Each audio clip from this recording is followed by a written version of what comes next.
Eagles. Eagles.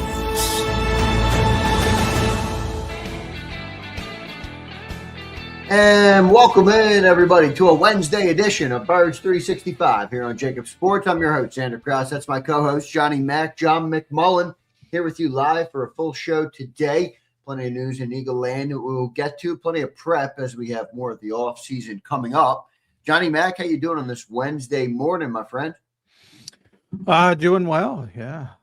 Gearing up for the combine, free agency. It's all coming together. It's all inching closer.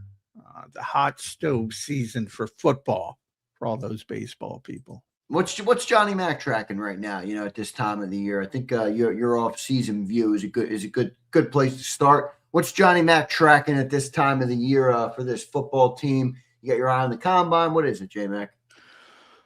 Mainly free agency. Like I said, you're not going to garner much information from the combine other than, as the health stuff starts to leak out. Not as much focused on that as the whispers coming from the meetings leading into free agency. It's as I said, it's like a big convention of agents and executives, and they get together and they lay the foundation for what's going to happen in free agency. So that to me is the far bigger part of the combine. But again, that's behind the scenes. That's not it's not in front of the cameras. So get to watch a bunch of guys run around in Under Armour gear in front of the camera. So that's played up. Obviously, the NFL's done a good job, pumping that into something that people want to watch. And, great, have fun with it. But the more important stuff is laying that groundwork for what you're going to do in free agency. Any update, John, on what they're going to do? I did read something on Bleeding Green Nation from our boy Brandon Lee Goutman yesterday. Jalen Phillips, it had something on there about Jalen Phillips. I don't know what you feel about that one way or the other, but it basically read like they thought Jalen Phillips wouldn't be back in Philly. Now, I don't know, how much merit there is to that. What is your thought on that? Well, they haven't gotten there yet. They haven't gotten to Indy yet. So I don't think, it's time to make grandiose statements. And I didn't see what you're specifically talking about, but in the case of Jalen Phillips, I think he's the number one option for the Eagles heading into free agent. Bad term. The number one goal is getting him back. What that looks like depends on the market. If he's smart, he's going to test it with the salary cap going up pretty significantly. We've seen some of these crazy market predictions, which I think are based on old numbers, not new numbers. If he's coming back at 17 million a year, I think the Eagles will jump at that. I don't think that's realistic. The question is, how high do you go? If it gets into the 20-25 million range, then you have a much tougher decision. But then you have to go out and replace it. There's two parts to it. Then if you don't re-sign him, then you got to go out to replace him. And I know everybody's like, well, go get Max Crosby. Well, then you've already given up a third-round pick for Jalen Phillips, and you got to pay him $20 million. And then you're going to give up a 2 and a 3 for Max Crosby. And I'm just making this up, but as everybody else does. So you're giving up a 3, a 2, and a 3, and then you're going to pay more money. That doesn't sound very Eagles-like to me. Now, again, if you're not able to get Phillips, then desperation. Maybe that's too strong of a word, but urgency is probably the better word. Increases to get a difference maker, and maybe you have to give up that extra draft capital that you wouldn't have had to give up to go get a player the caliber of Max Crosby. But I don't know what all I get a lot of consternation. I don't know if you get it, but I've been getting it. It's like, and I guess it's because he hasn't had huge sack numbers. But I mean, did anybody watch when he arrived, the difference in the Eagles defense, I thought it was pretty significant. And I thought it was a pretty damn good trade, but it doesn't become a damn good trade unless you keep them. If you don't keep them, then you gave up a 3rd round pick for half a season. And you lost in the first round of the playoffs. Exactly right. Trade. Yeah, I think they're going to pay him. We'll see what ends up happening with Jalen Phillips. I like the player, John, but most people out there, John, care more about sacks than you do. I think that's what it comes down. Well, I would say most people in the general public care. Yeah, Vic Fangio's on my team. I'll tell you that. I'd rather be on Vic's team than the general public's team. Again, I think people misinterpret because I used to have this argument with Jody all the time. It's like, I'm not saying they're bad. It's just they're just not as important as most people think they are, And in the case of Vic specifically, I mean, it's about disciplined team pass rush. That's speeding up the quarterback.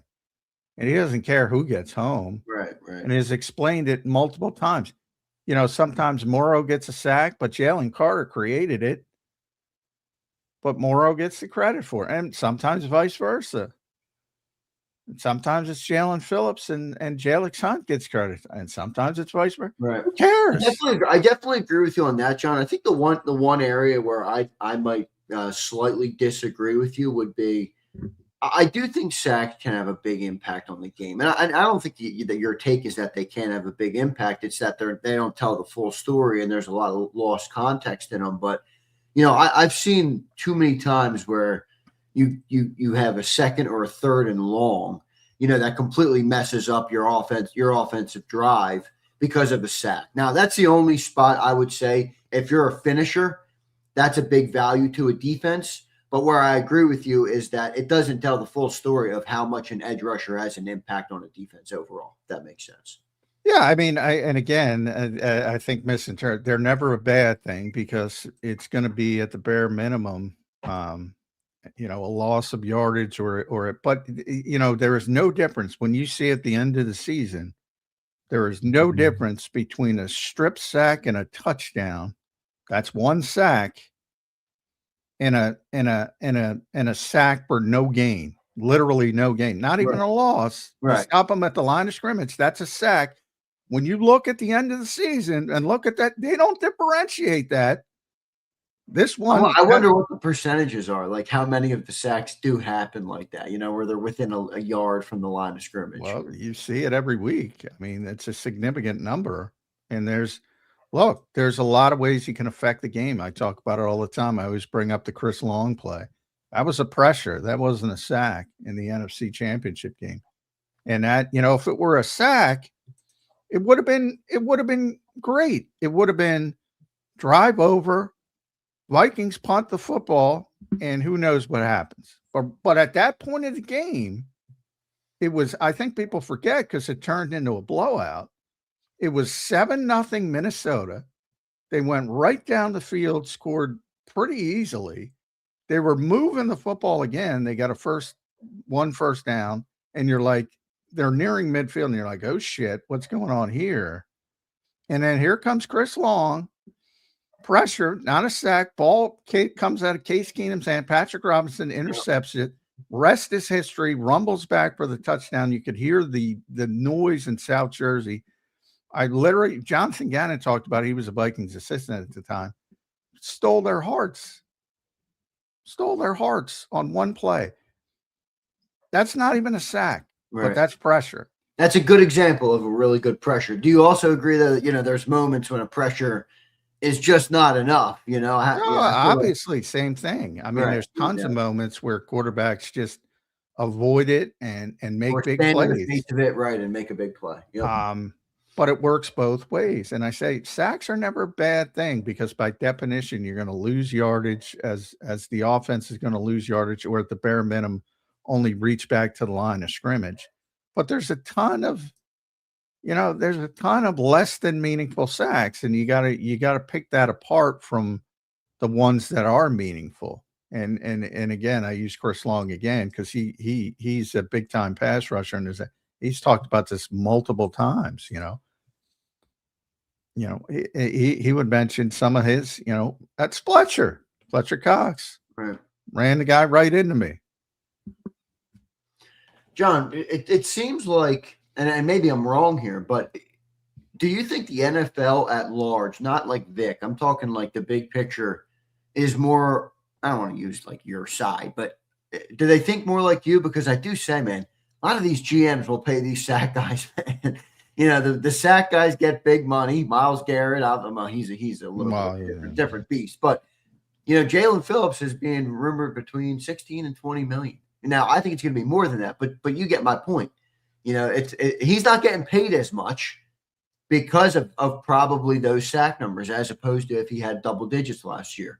The NFL. Yeah, there's no doubt about it. But I often say the business of football doesn't always align with the game of football. And you could talk about some of the most impact, like who was the most impactful player of the Eagles Super Bowl team? It was Saquon Barkley.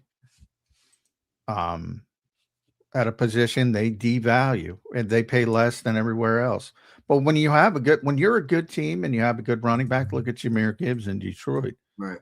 When you're a good team who's more important to the offense than the running back? Who's more important to the defense than a big time safety? They don't pay those guys like they do edge rushers. They have a much more. You've seen Cooper DeJean playing inside. It's like the thought they play outside corners more than inside corners because most inside corners stink. But when you have a good one, look at the impact he has on the game because he's closer to the action. Look, as good as Quinyon Mitchell is, if you don't throw at him, there's nothing he can do. You won't see him all game. Often the business of football does not align with the game of football. And you're 100% right to point that out. And yeah, they do. That's why it means so much. That's why you have sack chasers. That's why I have the Jason Babbins of the world, who freelance or Hassan Reddick here in Philly, as at least that's how it was reported.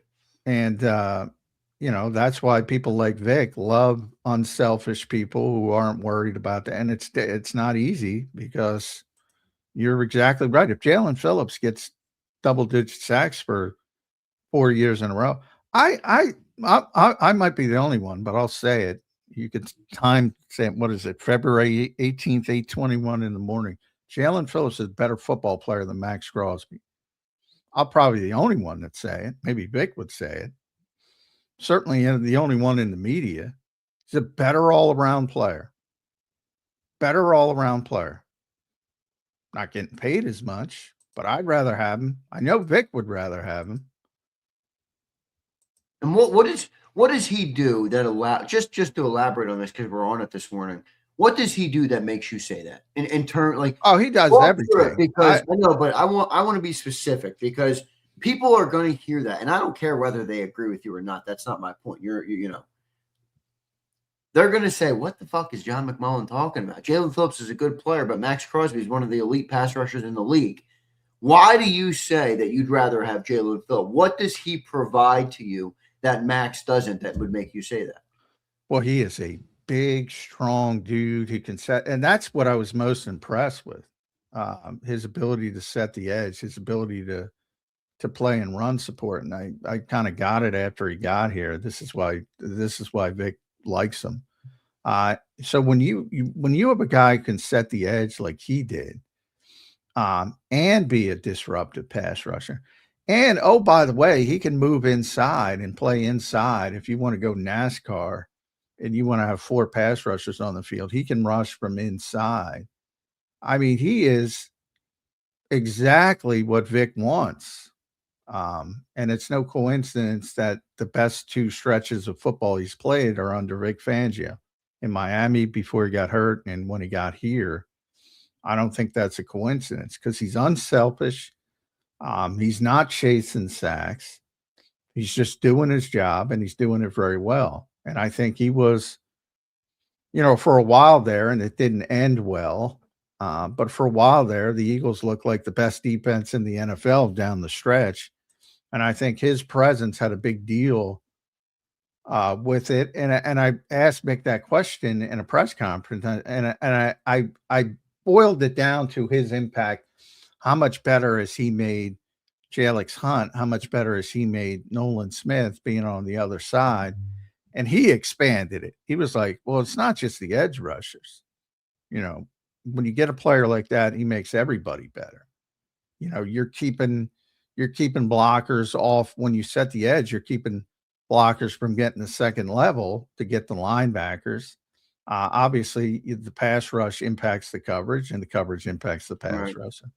I mean, I don't know what people are watching, and I don't think they're watching other than reading the stat line, and he only had 1 sack or whatever he had. I'm like, I don't even look at it. I look at his impact on the game, and it was pretty significant. And I don't know how anybody watching the Eagles didn't like what Jalen Phillips did. Because if you didn't, I don't think you were watching the game. I'll be blunt. I mean, what's not to like? I get being worried about the injuries and that kind of stuff, but that's for the medical staff. There's nothing I can do about that. You got to trust your doctors and all that kind of stuff. But yeah, I don't know what people are looking at if they weren't happy with the way Jalen Phillips played. But and then you got the same people who are thrilled with the way Jalix Hunt played because he got a few more sacks. I'm like, well, Jalen's a better player. Jalix Hunt's got a huge upside. Maybe down the road we're having a different discussion, but right now,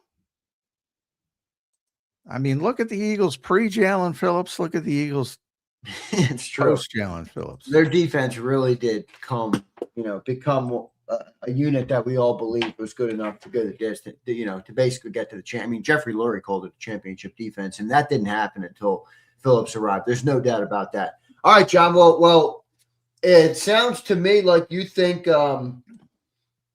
24, 25, it's worth the money then, right? I mean, if he's that big of an impact, then shit, what are we even talking about here?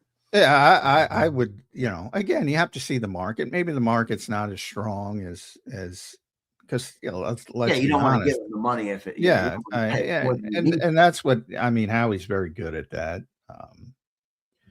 But if it does explode, obviously you have to have the walk away number. But yeah, I think it's got to be a little bit higher just because you don't want to go through what you went through last year and go big game hunting and not get the guys and then go into a season with, ill-equipped on the edge. So you gotta weigh that because again, you've already given up a 3rd round pick for this guy. That's big in Howie's world. Like you don't want to. I think that's one of the bigger reasons he's going to get paid. Howie gave up a 3rd. You don't want to give up a 3rd round pick for half a season. That's not a good way of doing business. So, and then on top of it, to replace him, you're going to have to pay more money and give up more draft capital to get a player like Max Crosby, just for an example. Now, if Jalen Phillips did walk, would they get a comp pick next year? Depends on the contract he signs, but yes, in theory, if they're in that position. The problem is, again, I have this discussion all the time. You're not awarded comp picks based on just contracts. The contract will be large enough to be a comp pick. Comp picks are for teams that lose more free agents than they gain. So you have to play this game. Like last year, Howie knew he wasn't going into free agency with a large shopping list, so he was playing the comp pick game. And he knew he'd get some significant comp picks from Milton Williams, Josh Sweat, etc., because he was going to lose more than he gained. But I think most people don't understand, like when somebody signs a $25 million contract, you don't just automatically get a comp pick. The good GMs, if you lose a player of that caliber, are smart enough to make sure they get it But in this offseason, I think the Eagles have more work to do than last offseason. So we have to see if they're going to play that comp pick game. But it's not as simple as many people bring it out to be. Now there's good people. Jimmy Kempski does a great job with it. But yeah, because I get that all the time. Comp pick? I'm like, yeah, let's wait and see. There's a big whole formula. It's not just because you lost the guy, you get a comp pick. Yeah, well, we'll see what they end up doing with Jalen Phillips and that stuff there. John, predict the contract for Jalen Phillips. Is it 22 to 24? Is that the number you think? I do think the projections right now are too low. I mean, I keep seeing 16, 17 minutes. There's no way. He's the youngest, best edge rusher on the market right now in the free agency market. There's no way he's getting 16, 17 million dollars, right? Yeah, well, unless there's health concerns that I'm not aware of. That's the only thing I could see pushing it down. And that's the kind of stuff you're flying blind with. But I mean, he looked healthy when he was here, so I can't imagine. Played the full season, right? I think he even played an extra game this year, didn't he? Yeah. Well, he sat out, so he didn't have to play. Oh, right. Week 18. So, but yeah, he played the whole season. So, yeah, I think those numbers have been very low, and if they're not low, that's quite a deal for the Eagles. Is how I would say it.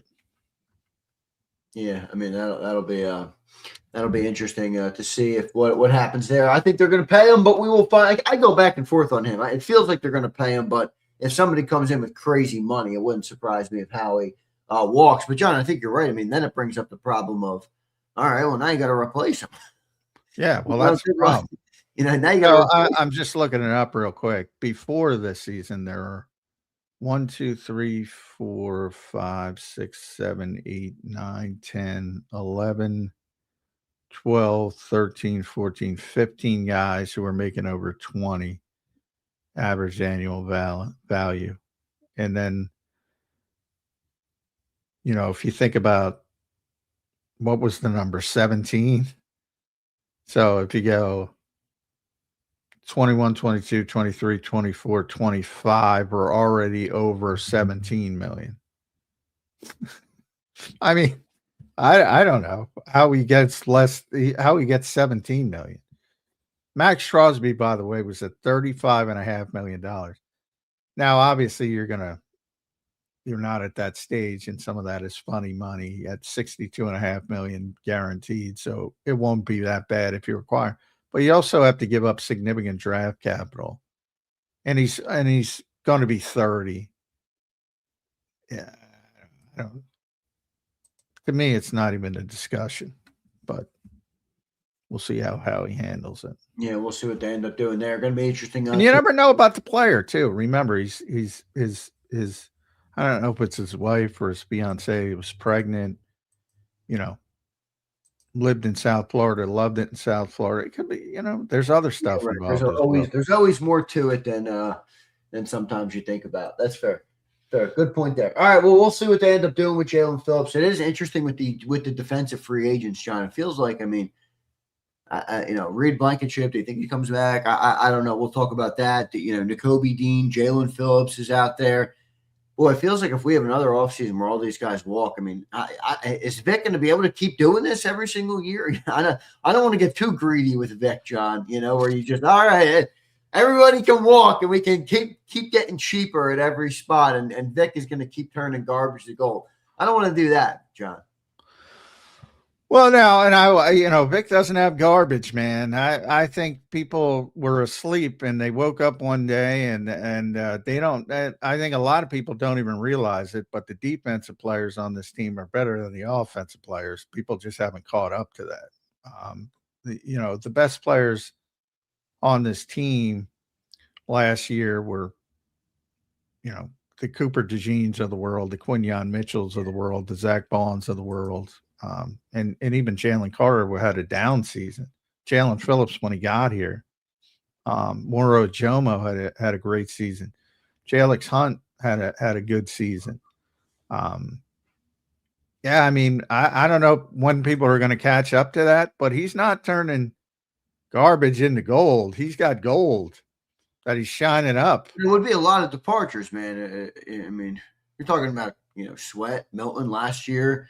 Some of these big names. I mean, now if you Well, lose Reed, yeah, I mean, Chip you and can Kobe Bean, imagine if it were a world with no salary cap, how good that defense would have been to have those guys on top. But, um, then you're limiting.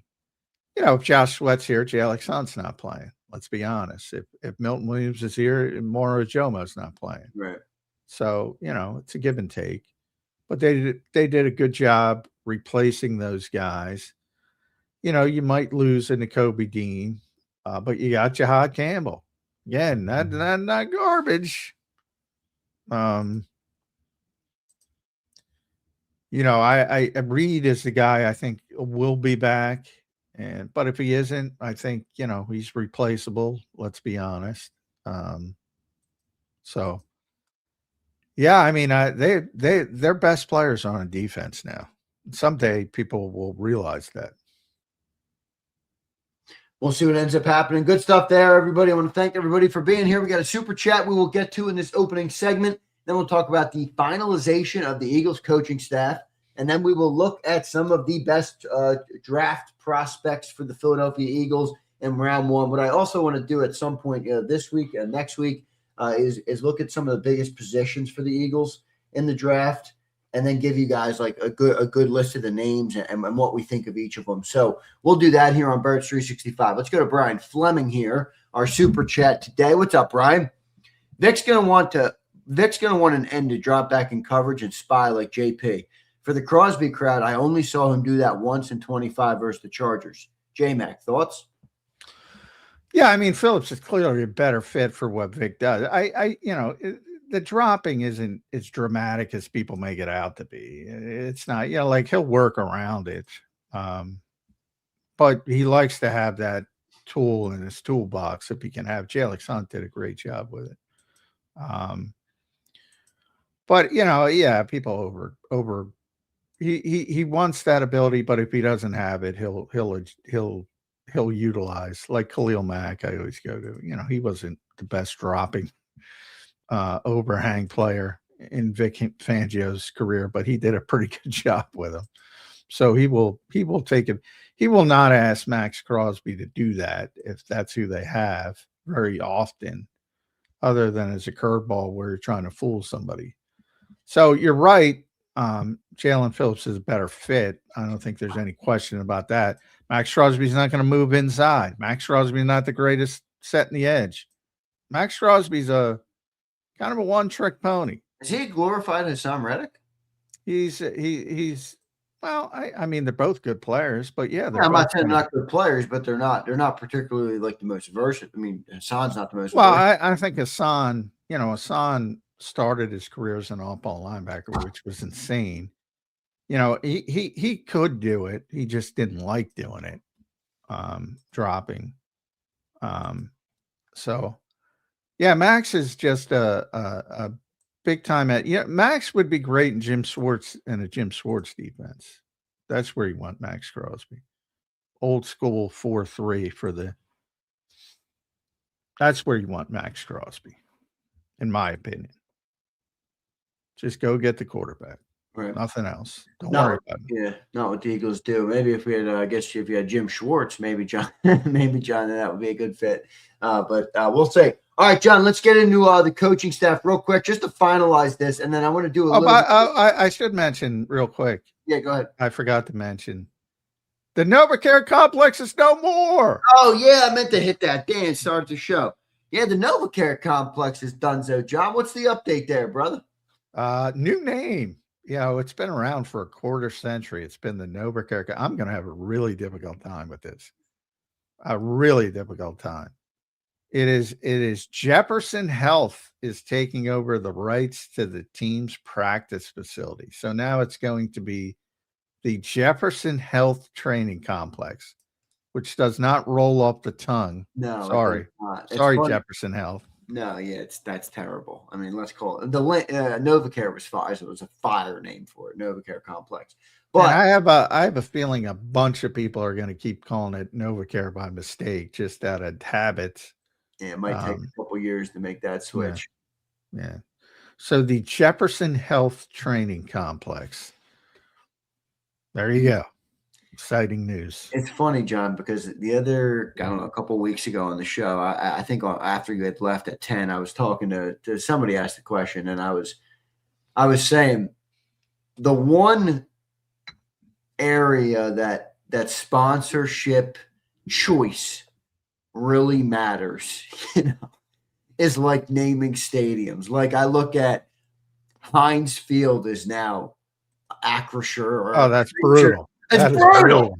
I mean, It is awful. Staples became Crypto.com. Brutal. I'm like, Oh, it's true. the names really matter of these. If I were a team owner, I would really care. Now I know they all just want to get the most money, which is always going to be the number one thing. But I'd really be. No, I'm with you. I'm with you. The right. What is spot. Arrowhead? Gia Field at Arrowhead. How do you? I don't even know how you say it. GEHA. Is it? Are you supposed to say GEHA? Are you supposed to say Gia? I don't know. Gia Field at Arrowhead Stadium. Give me a break. Come on. Everybody calls it Arrowhead. If you want to waste your money, go ahead. But yeah, Acrisure. Everybody calls that Heinz Field. Still. Because it was a damn good sponsorship. Yeah, that was a good spot.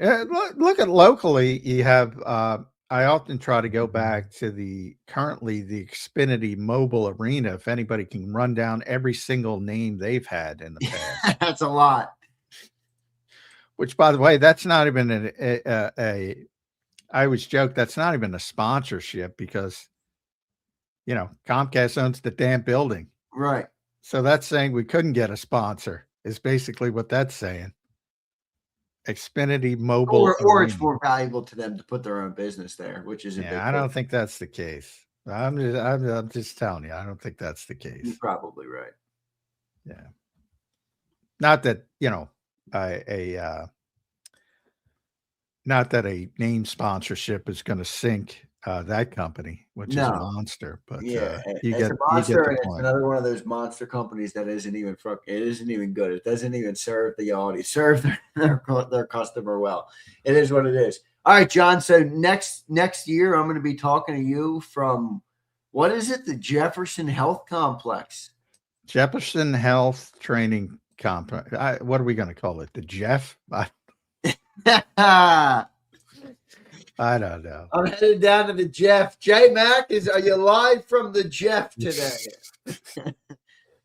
By the way, so here's Xfinity Mobile Arena, your beloved home of the Sixers and Flyers and everything else they do down there. Core State Center, First Union Center, Wachovia Center, Wells Fargo Center, and then obviously Xfinity Mobile Arena. The damn thing's only been around for 30 years. And when it started, it was like, I don't know, they called it like the new Spectrum or something before they got a sponsor. Yeah, I miss the old days. The Spectrum. Like everybody knows, the Spectrum was legendary. America's showplace. It really was. Before everybody was chasing every last penny. Well, John, 25 years it's been the NovaCare Complex. 25 years, and it is now the Jefferson Health Training Complex. All right, the change is in, everybody. There it is. The Eagles will now practice at Jefferson Health Training. I'll take pictures of the new branding when we get down there. Who knows how quickly? Yeah, what's it going to be? That ugly blue logo that they have? I guess. Oh, Jefferson Health taking strays from Zander. That's Zander, not me. I love the people. Is that a stray? I mean, I just don't think it matches with the Eagles. I guess. I don't even know what their logo is, to be honest. Oh, you don't see it when you drive. Every time I drive Broad Street, I go by Jefferson Health, and I see that thing all the time. I mean, I'm sure I do, but yeah. I'm not paying a lot of attention to. Yeah, it's got that goofy blue logo. That's not a looking logo. I mean, this thing would match up with the Cowboys better than it would match up with the freaking Birds. Oh yeah. Yeah, blue logo. Yeah, I'm looking at it right now. Here you go. They already got the thing on Well, it's been the official health system of the Eagles for a while, right? And they've already Yeah. they've already got the graphic with the Eagle logo on there. But all right, Jefferson Health, JHC, JHTC, they're calling it in the chat. Hogan, good stuff, brother. All right, so there's that update. Good stuff there. Appreciate everybody being here. A couple more super chats I'll get to. Here's Alfredo. No D-Gun AJ news topic. Alfredo, I've mentioned that topic every single day here on Bert. Johnny Mack has literally said almost verbatim what Derek Gunn said. What is that? On the pro. So Derek Gunn was on 97.5 yesterday, and he basically said the Eagles want to keep A.J. Brown in 2026. I'm like, yeah, John says that every single day. It doesn't mean they're gonna, but they want to keep him. Yeah, it does. There's no positive to trading him at this point of the contract if you can work it out. The only way is similar to Carson Wentz. If he just absolutely, says, I don't want to play here, I don't want to be here, then you have to move off him, because again, you don't want hostages, you want volunteers. That's the mentality there. Other than that, yeah, they want him back. But you're not going to get value for him. You're going to take a big hit from a money standpoint, no matter what. To me, the only way he's gone is if AJ makes it untenable. That's pretty much what I've said. Yeah, the whole way. That's why I didn't see it and jump at the opportunity to talk to you about it, because that's exactly what you've been saying on the show. Yeah.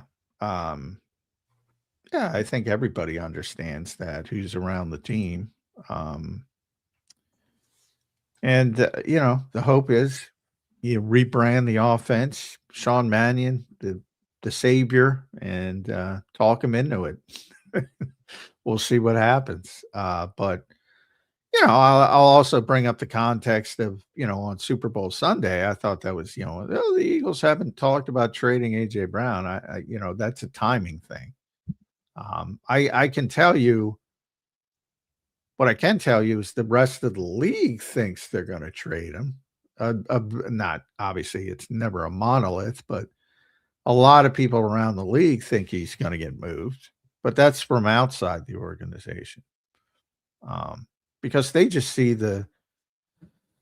what the people have seen, the frustration, the body language, arguing with Sirianni, all that stuff. So outside, it looks like. But is there some connection there too? I mean, I don't know. There's the old saying, John, where there's smoke, there's fire. And boy, has there been a lot of smoke here, dude. That's why they think it. Yeah. That's why they think it.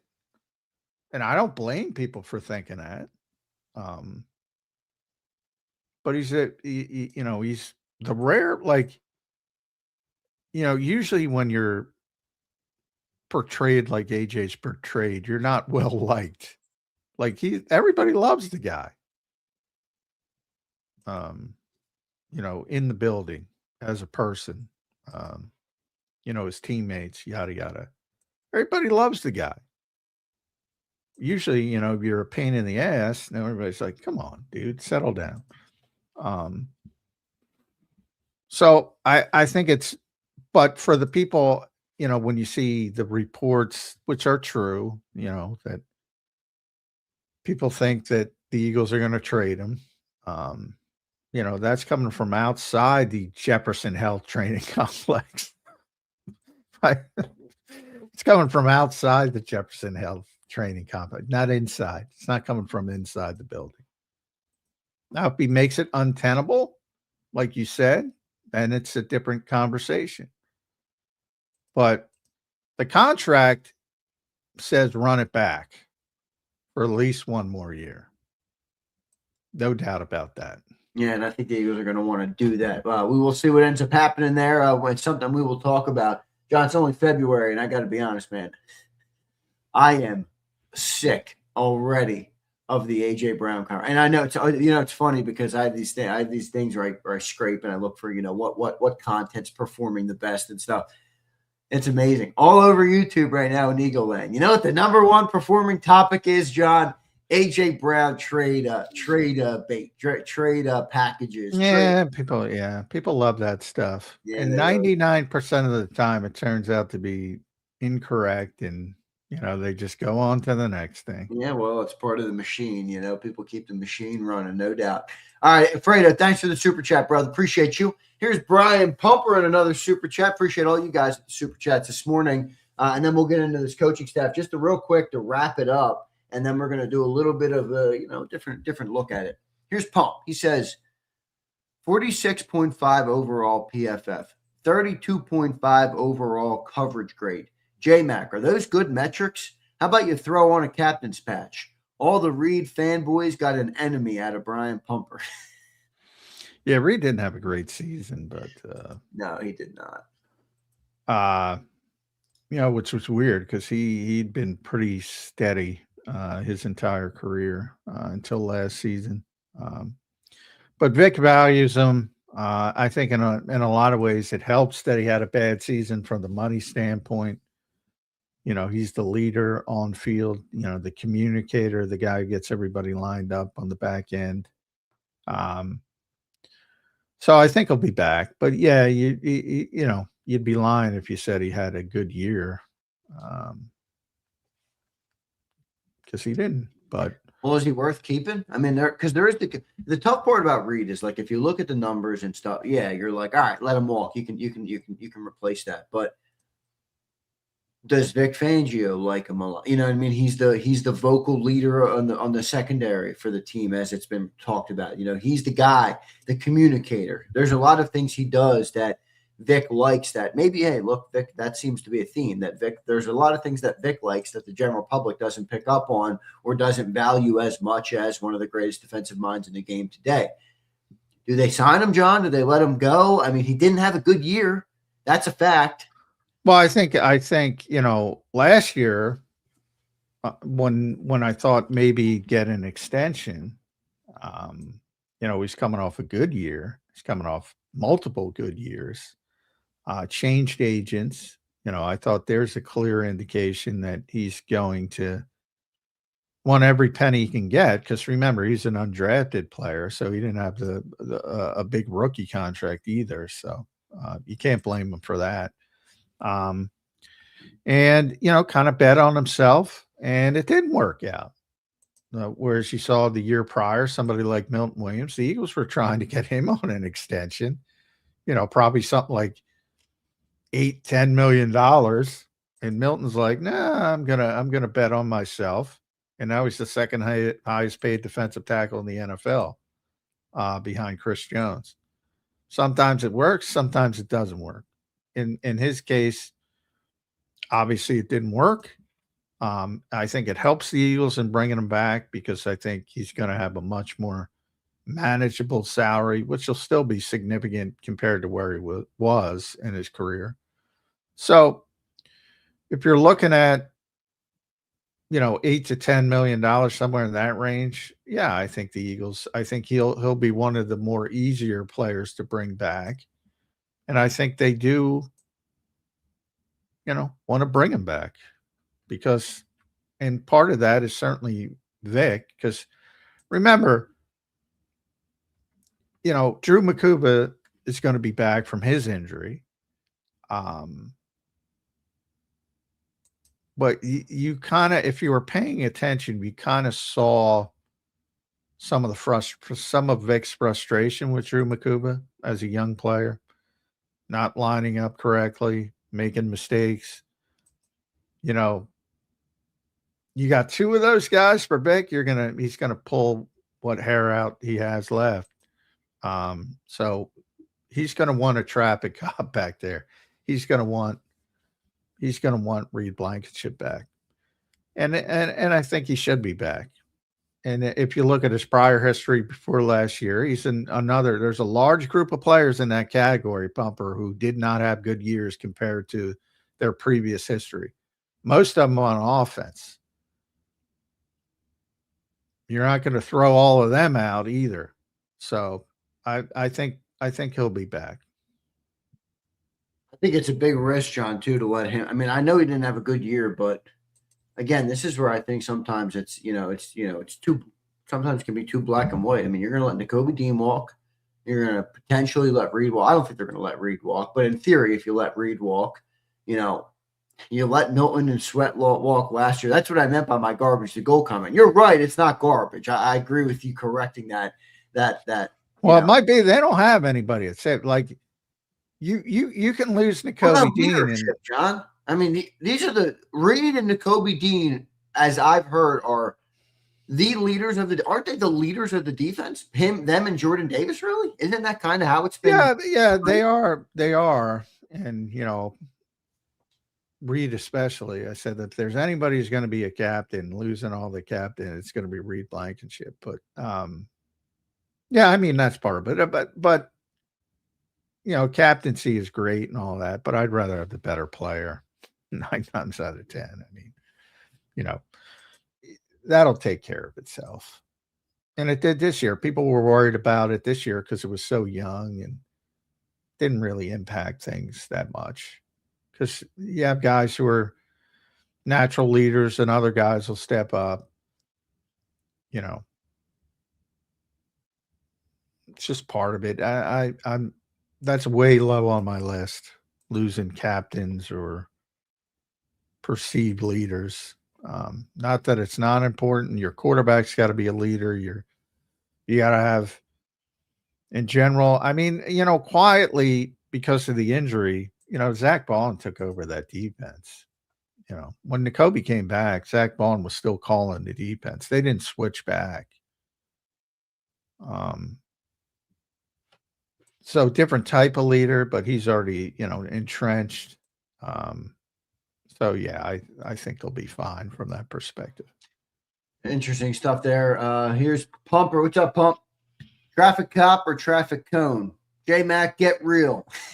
If he resigns, it's because he's butt buddies with Coop. Oh, man. Pumper's got his sights set on Reed Blankenship right now, John. Yeah, nobody's signing anybody because they're friends with anybody. It doesn't work that way. That's fan talk, Pumper. Come on. I'll tell you what could be real is Reed could take a pay cut to play in Philly to keep his podcast. He's seeing people get $100 million podcast deals. I'm not kidding. Would I rather make $2 million more in another city, or would I rather keep my podcast with Cooper DeJean where I have $100 million upside? Now I don't know if we'll get to that point, but these players are making some pretty big bucks, John, from these shows that they're doing. Yeah, they are. That's significant money. I haven't watched too much of what's it called on the Exciting Mics. Exciting Mics. Good name. Yeah, I haven't seen. I don't know. Those two. I don't know if they can carry $100 million podcast. Like the Kelseys are entertaining. Let's be honest. Extremely entertaining. 100%. Yeah. So, I'm going to recommend go for the money. Yeah. Can they make 10 million? We'll find out. All right. Good stuff. Appreciate everybody being here. Pump. Thanks for the super chat, brother. Good stuff there. Appreciate you checking in as always. All right, John, let's do this real quick finalization here of the coaching staff. All right. The offensive staff, is it officially done now, John? You got Sean Mannion as your offensive coordinator. You got Josh Grizzard as your pass game coordinator. You have Parks Frazier as your quarterbacks coach. You have Ryan Mahaffey as your tight ends coach and run game coordinator.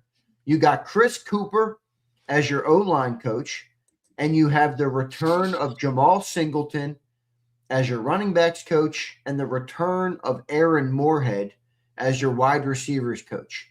And the newest addition is Fred Hale as a strength and conditioning coach from Notre Dame. He's been added as the newest addition. And if I'm adding it up correctly, John, that is a full look at the Eagles' offensive coaching staff for the 2026 campaign. Well, the position groups, there's some, quality control, offensive assistant guys, lower level that people don't think about. So it's not the full staff, but for what fans care about, the position coaches seem to be filled. But there's still some, I'm sure there'll be some title promotions.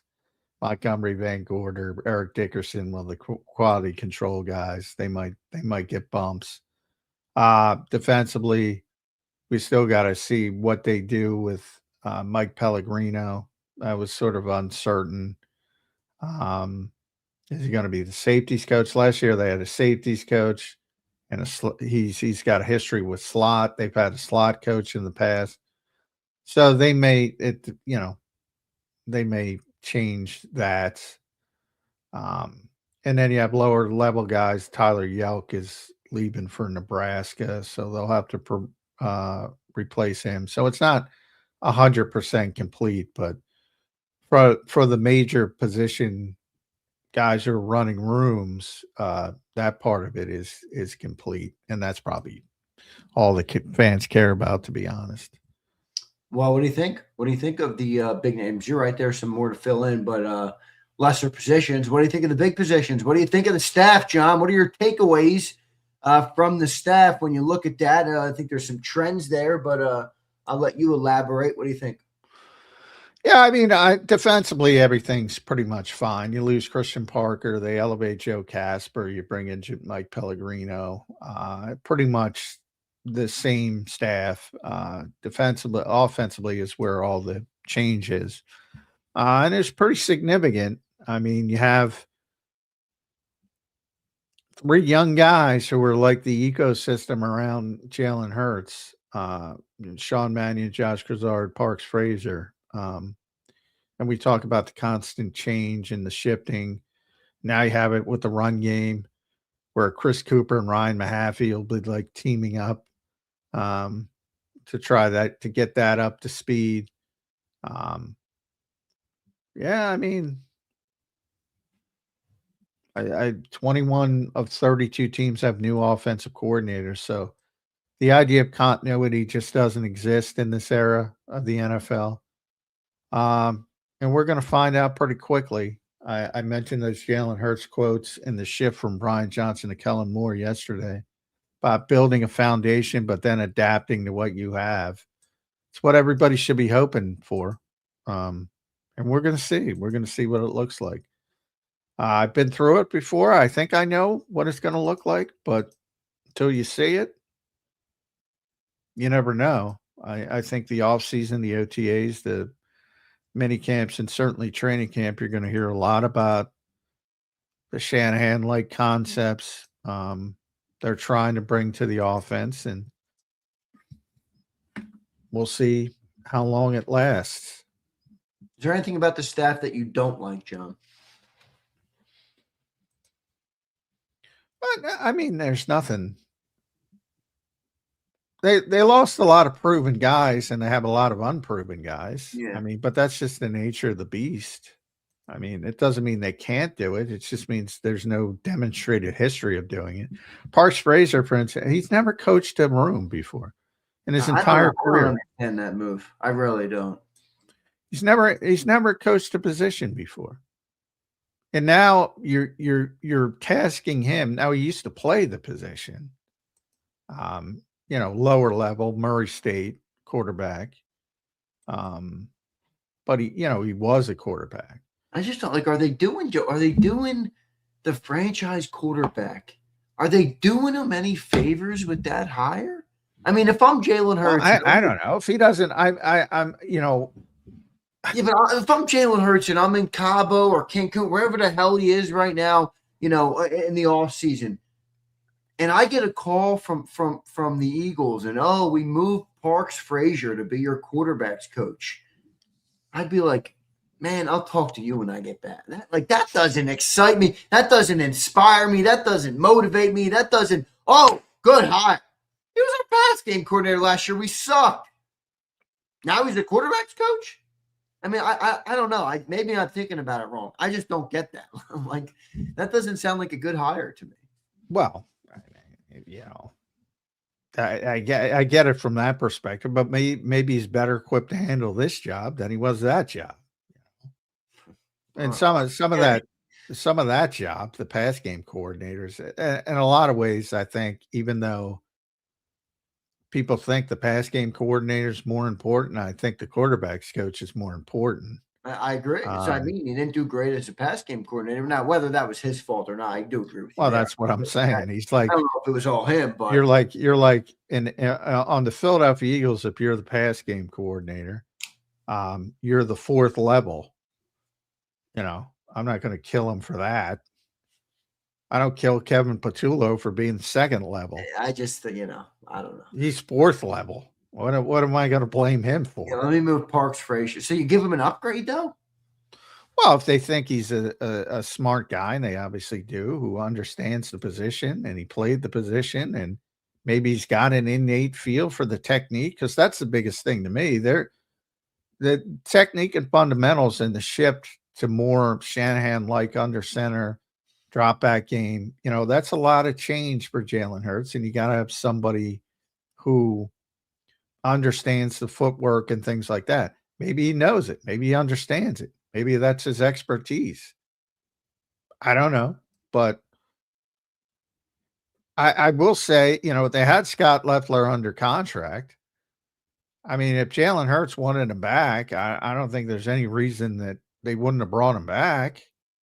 So when you talk, would Jalen have made that known? Jalen to me strikes me as, I don't think he's going to go and be very demanding of the organization. Now maybe he is, I don't know, but that's just what I see. I think he's a leader. I think he knows he's the face of the organization, but I don't think he's going to overstep his bounds and go to Howie and say, or Nick and say, hey, let's keep this coach. Well, I think it's, remember, they're there every day. They see the interactions. They see everything. What I'm saying, because I agree with you, like Jalen's not involved. Like you heard those questions about, is Jalen going to be in the interviews for offensive player? Well, then you saw the Buffalo set the precedent. Like, fuck no, that's not how they run things here. I don't care what Buffalo does, but the answer to that was fuck no. I'm sure they, talk to him a little bit about things here and there. But when it comes to position coaches, if he would have said, you know what, we're doing a lot of good things, I really love it, or they saw that, I think that's the easiest path forward. Is, well, he loves the guy, that to me says, he wasn't in love with the situation last year, and maybe he's got a better relationship with Parks Frazier. That's what it says to me. But I mean, ultimately they'll be graded like everybody else is graded on results. But I'm not gonna kill Parks Frazier for the passing game last year. I won't kill him for it, but it's my point was, is Jalen Hurts inspired at all by the addition to the coach? I mean, John, how many times last year? And well, that's what I just said about Jalen. My bet, and I have no inside information with this, so I want to make that clear. My bet is Jalen Hurts preferred Parks Frazier over Scott Loeffler. That's my bet, because there's no reason to change directions if the other case was true. Fair enough. How many times did you hear last year, John, that the Eagles are not good because their coaches are not good? That was kind of like the whole theme of the year. I mean, every time I went out, even when I was at like a family event for the holidays. Well, what were all these good coaches doing against these dummies for the previous 4 years? I agree with you. Look, there's no. It's tough, John, because not everybody has the opportunity to talk to you every day. I do. I'm lucky enough to get to talk to you every day. So I have you telling me, what you believe, to be the truth. And then I have the external, the general public, the great people of JAKIB Nation chatting. I go to my family event and my cousin's like, our coordinator's a fucking idiot. He's talking, yapping about the coordinator. A lot of people last year, John, in Philadelphia. I mean, come on. You can't have a rational conversation with irrational people. Look, my only point, look, I'll often, depending on the day, people like to say, I don't think coaching matters, which is not the case. I think I'm pretty clear for the people that listen to the entire show or an entire conversation, instead of taking out one thing where I'll say, like, look, it's Jimmy's and Joe's over X's and O's. And I find it humorous, though, if you think about it. Talent over coaching. I mean, I'd rather have the perk. Give me the good players, Right. and I'll take my chances, and I'll hire hopefully good coaches. But give me the good players first, number one. Now, and that's the excuse they will use. The same people will say, well, the talent's so good. That's why these dummies won as high as they won. And Sean McVay can't beat Nick Sirianni and yada, yada, yada, because the talent is so good. And then when they bail and win 5 games, and that's my shtick, because they act like they win 5 games, then it becomes, oh, the coaches are so stupid, they can't take advantage of the same talent that they took advantage of the previous 4 years or whatever. There's no logic. There's no rational discourse. This was a proven coaching staff with a high success, the highest success rate in the history of the modern Eagles, certainly. Highest success rate in the NFC over that time frame, only behind Kansas City and Buffalo in the AFC. Pretty high level for dummies. But, the expectations are what they are in this city, and partially because of that coaching staff, where a bunch of guys got run out of town. And some were here for the majority of the time, like Jason Michael and Jeff Stoutland. And some were only here for a year. Kevin was here for both, only a year as an offensive coordinator, but he was here the whole time as part of the staff. Yeah, I mean, it's just scapegoating. But the Eagles are not unique in that when it comes to coaching. They like to think they're unique, but they go along with the crowd when it comes to coaching, like everything else. Well, we got to change. Well, why do you have to change? Well, we got to change. Well, why? Well, we got to. Well, the offense wasn't graded very high, John. Fair, but again, I think if you look at the players and how they performed versus their previous demonstrated performance, you have your answer. Yeah, well, I don't disagree with that, but what should the organization do then? Because like you always say, it's easier to get rid of coaches than it is players. Well, so yeah, but my point underperforms to the level it did last year. What do you do if you're the organization? Like, what do you think they should have done it a different way?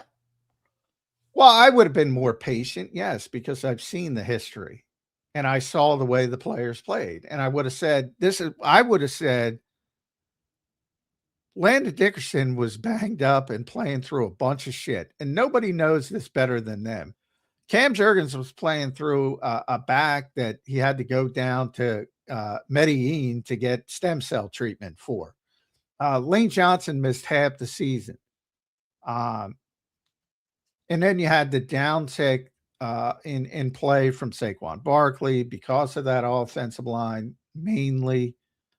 You had the downtick in play from the quarterback in the second half of the season, mainly because of the offensive line play, mainly again. AJ with the frustration, all these things. Like, nobody knows that better than Howie Roseman and the coaches and the personnel staff. And, you could have made, like, there's no law against continuity. It's not an indictment. Like, you don't have to react because some blowhard's talking on WIP. You don't have to. What about the entire tri-state area, John? That's fine. It could be the entire tri-state area. They don't know what Cam Jurgens is going through. They don't know what Landon Dickerson is going through. You do. You know why the offense looked like it looked.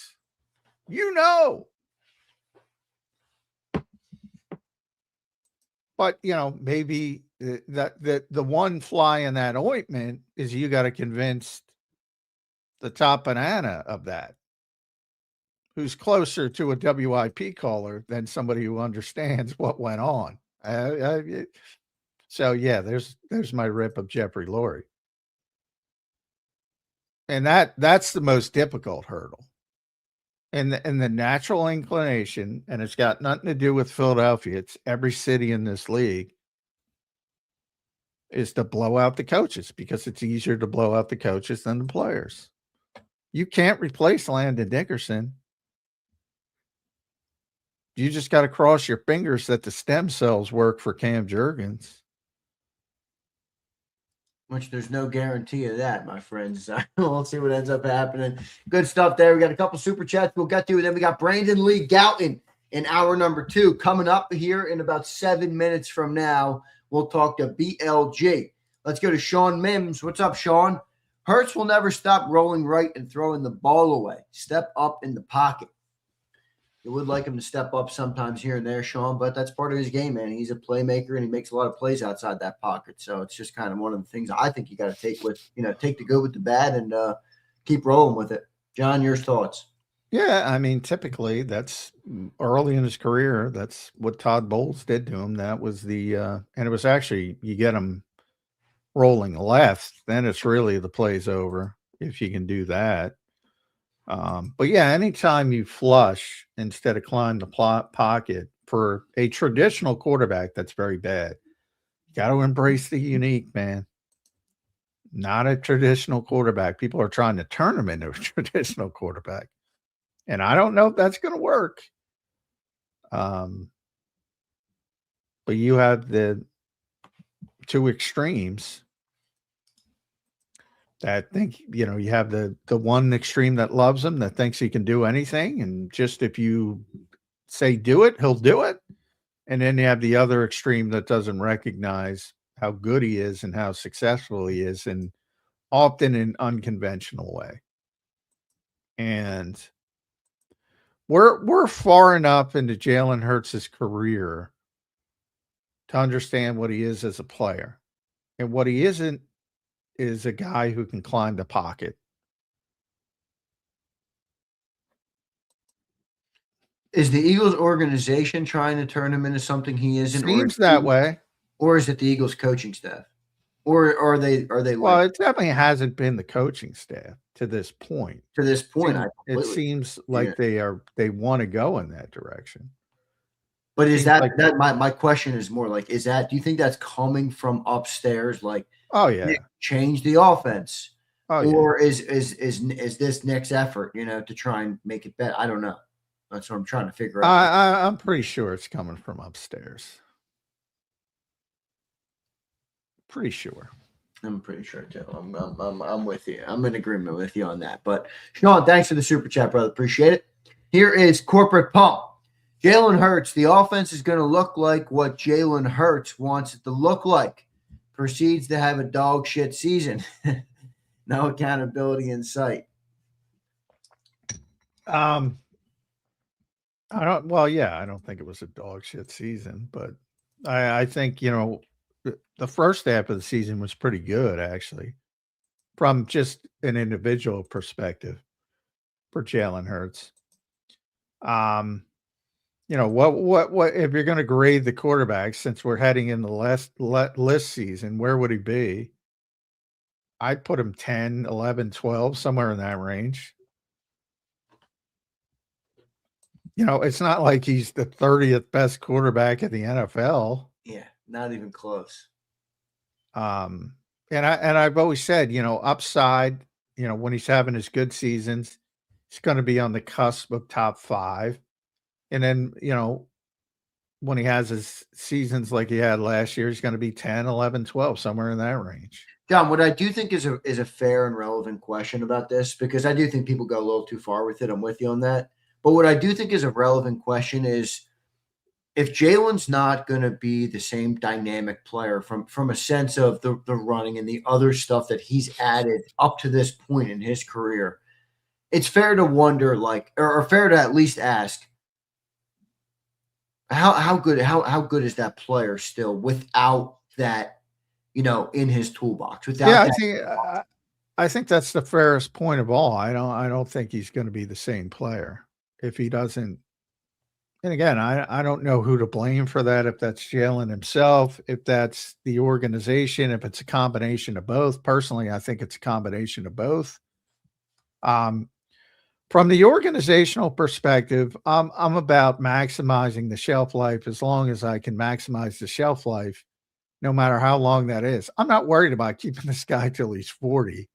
I that might sound harsh from the moral police, but he's a unique player. To me, he's got to use what he has to be that unique player, and that running game's a big part of it. Yeah. So if he's not going, if it's just strictly him, and says he doesn't want to do it anymore, and I don't believe that to be the case, number one.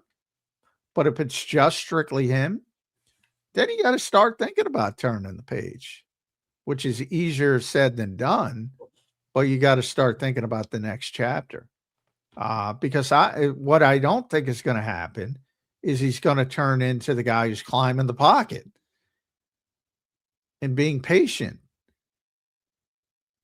and running a pure progression offense. I don't think that's going to happen. So I want to take advantage of the things that make Jalen Hurts great, what the Eagles have done for a long period of time. And if that's off the table, well, from an organizational perspective, they better get their heads out of their ass and get back on track. And if it's just the quarterback, well, then you got to start thinking in another direction because, I mean, we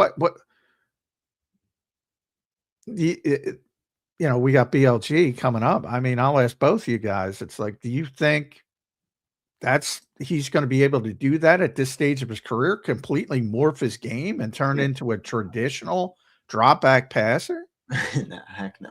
No, and that's unfair to even expect or ask of somebody. I mean, that's not how life works. I mean, people don't just change who they are, at 27 years old because, Jeffrey Lurie asked for it or whoever's asking for it. All right, good stuff there. Appreciate everybody being here. Appreciate all the super chats. Don't forget to hit that like button today. Pretty good crowd in here. All right, February 18th edition. The Combine's on the horizon. All right, we will check in with Rick Saratella tomorrow. Today, we're going to check in with Brandon Lee Gouton, BLG, set to join us right now here on Birds 365.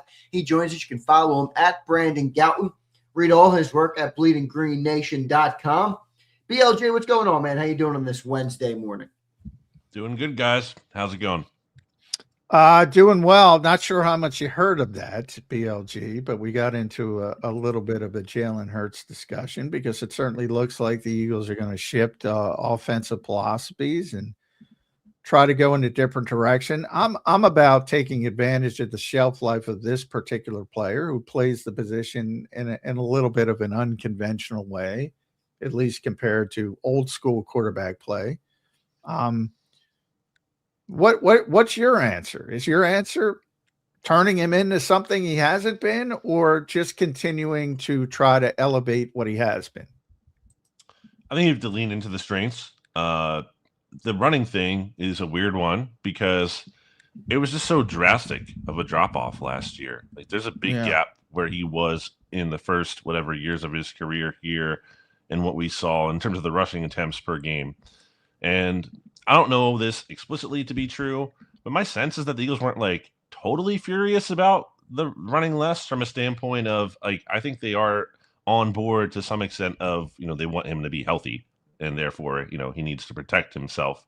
But it seemed like that was taken maybe too far last year. Like that has to still be a part of his game more than not at all. And on that same note, I think that's what they're trying to look to get out of Jalen Hurts when it comes to the things that he hasn't been able to do. And I say hasn't been able to do in terms of what we've seen, not just in terms of capability, because there have been moments, yes, where we've seen him, for example, throw over the middle of the field, but he's also like attempting or right down there, the fewest middle of the field attempts like in the NFL. So yeah, I don't think it's that he can't do it at all, but they clearly have not done it a lot. And I think the goal realistically would be not to suddenly swing that to, he's attempting the most middle of the field passes in the NFL as much as it's just trying to move it up from that really extreme low. Yeah, certainly from the standpoint, from my perspective, BLG, it is a difficult conversation because I'm with you. I think the sharp downturn in the running aspect, it was a combination. It's part Jalen, part Eagles. I think from that organizational perspective, they have to now realize, all right, we took that too far, Mm-hmm. and get back to a more balanced approach. I mean, think about the success this guy had for 4 years. You know, a lot of people talk about the tush push and that stuff, but the number of touchdowns over that 4-year period, double digits every year, historic, but also to the point of those, oh, it's just tush push. Guys over 700 yards, 700, then 600, 600, and then completely drops off. So from the organizational, yeah, they have to fix their mentality and say, no, we need this back in the offense, no matter what. And then if Jalen Hurts balks for whatever reason, then I do think you have to start thinking about difficult conversations, because he's not the same guy if his +1 impact is not part of this offense. And you've heard the talk already about the Eagles potentially looking at a quarterback in this draft, which I'm not in love with the quarterbacks in this draft, but we know how they value the backup quarterback position, and Tanner McKee's on the final year of his rookie deal. How likely do you think they are to take a potential quarterback in it would be day 2. It's not going to be day 1, obviously. Do you think that's a possibility? And do you think, I think Jeremy Fowler used the term push or something of that nature. I'm paraphrasing Jalen. I don't think it would be about pushing Jalen Hurts as much as the backup quarterback situation. What's your framing of that?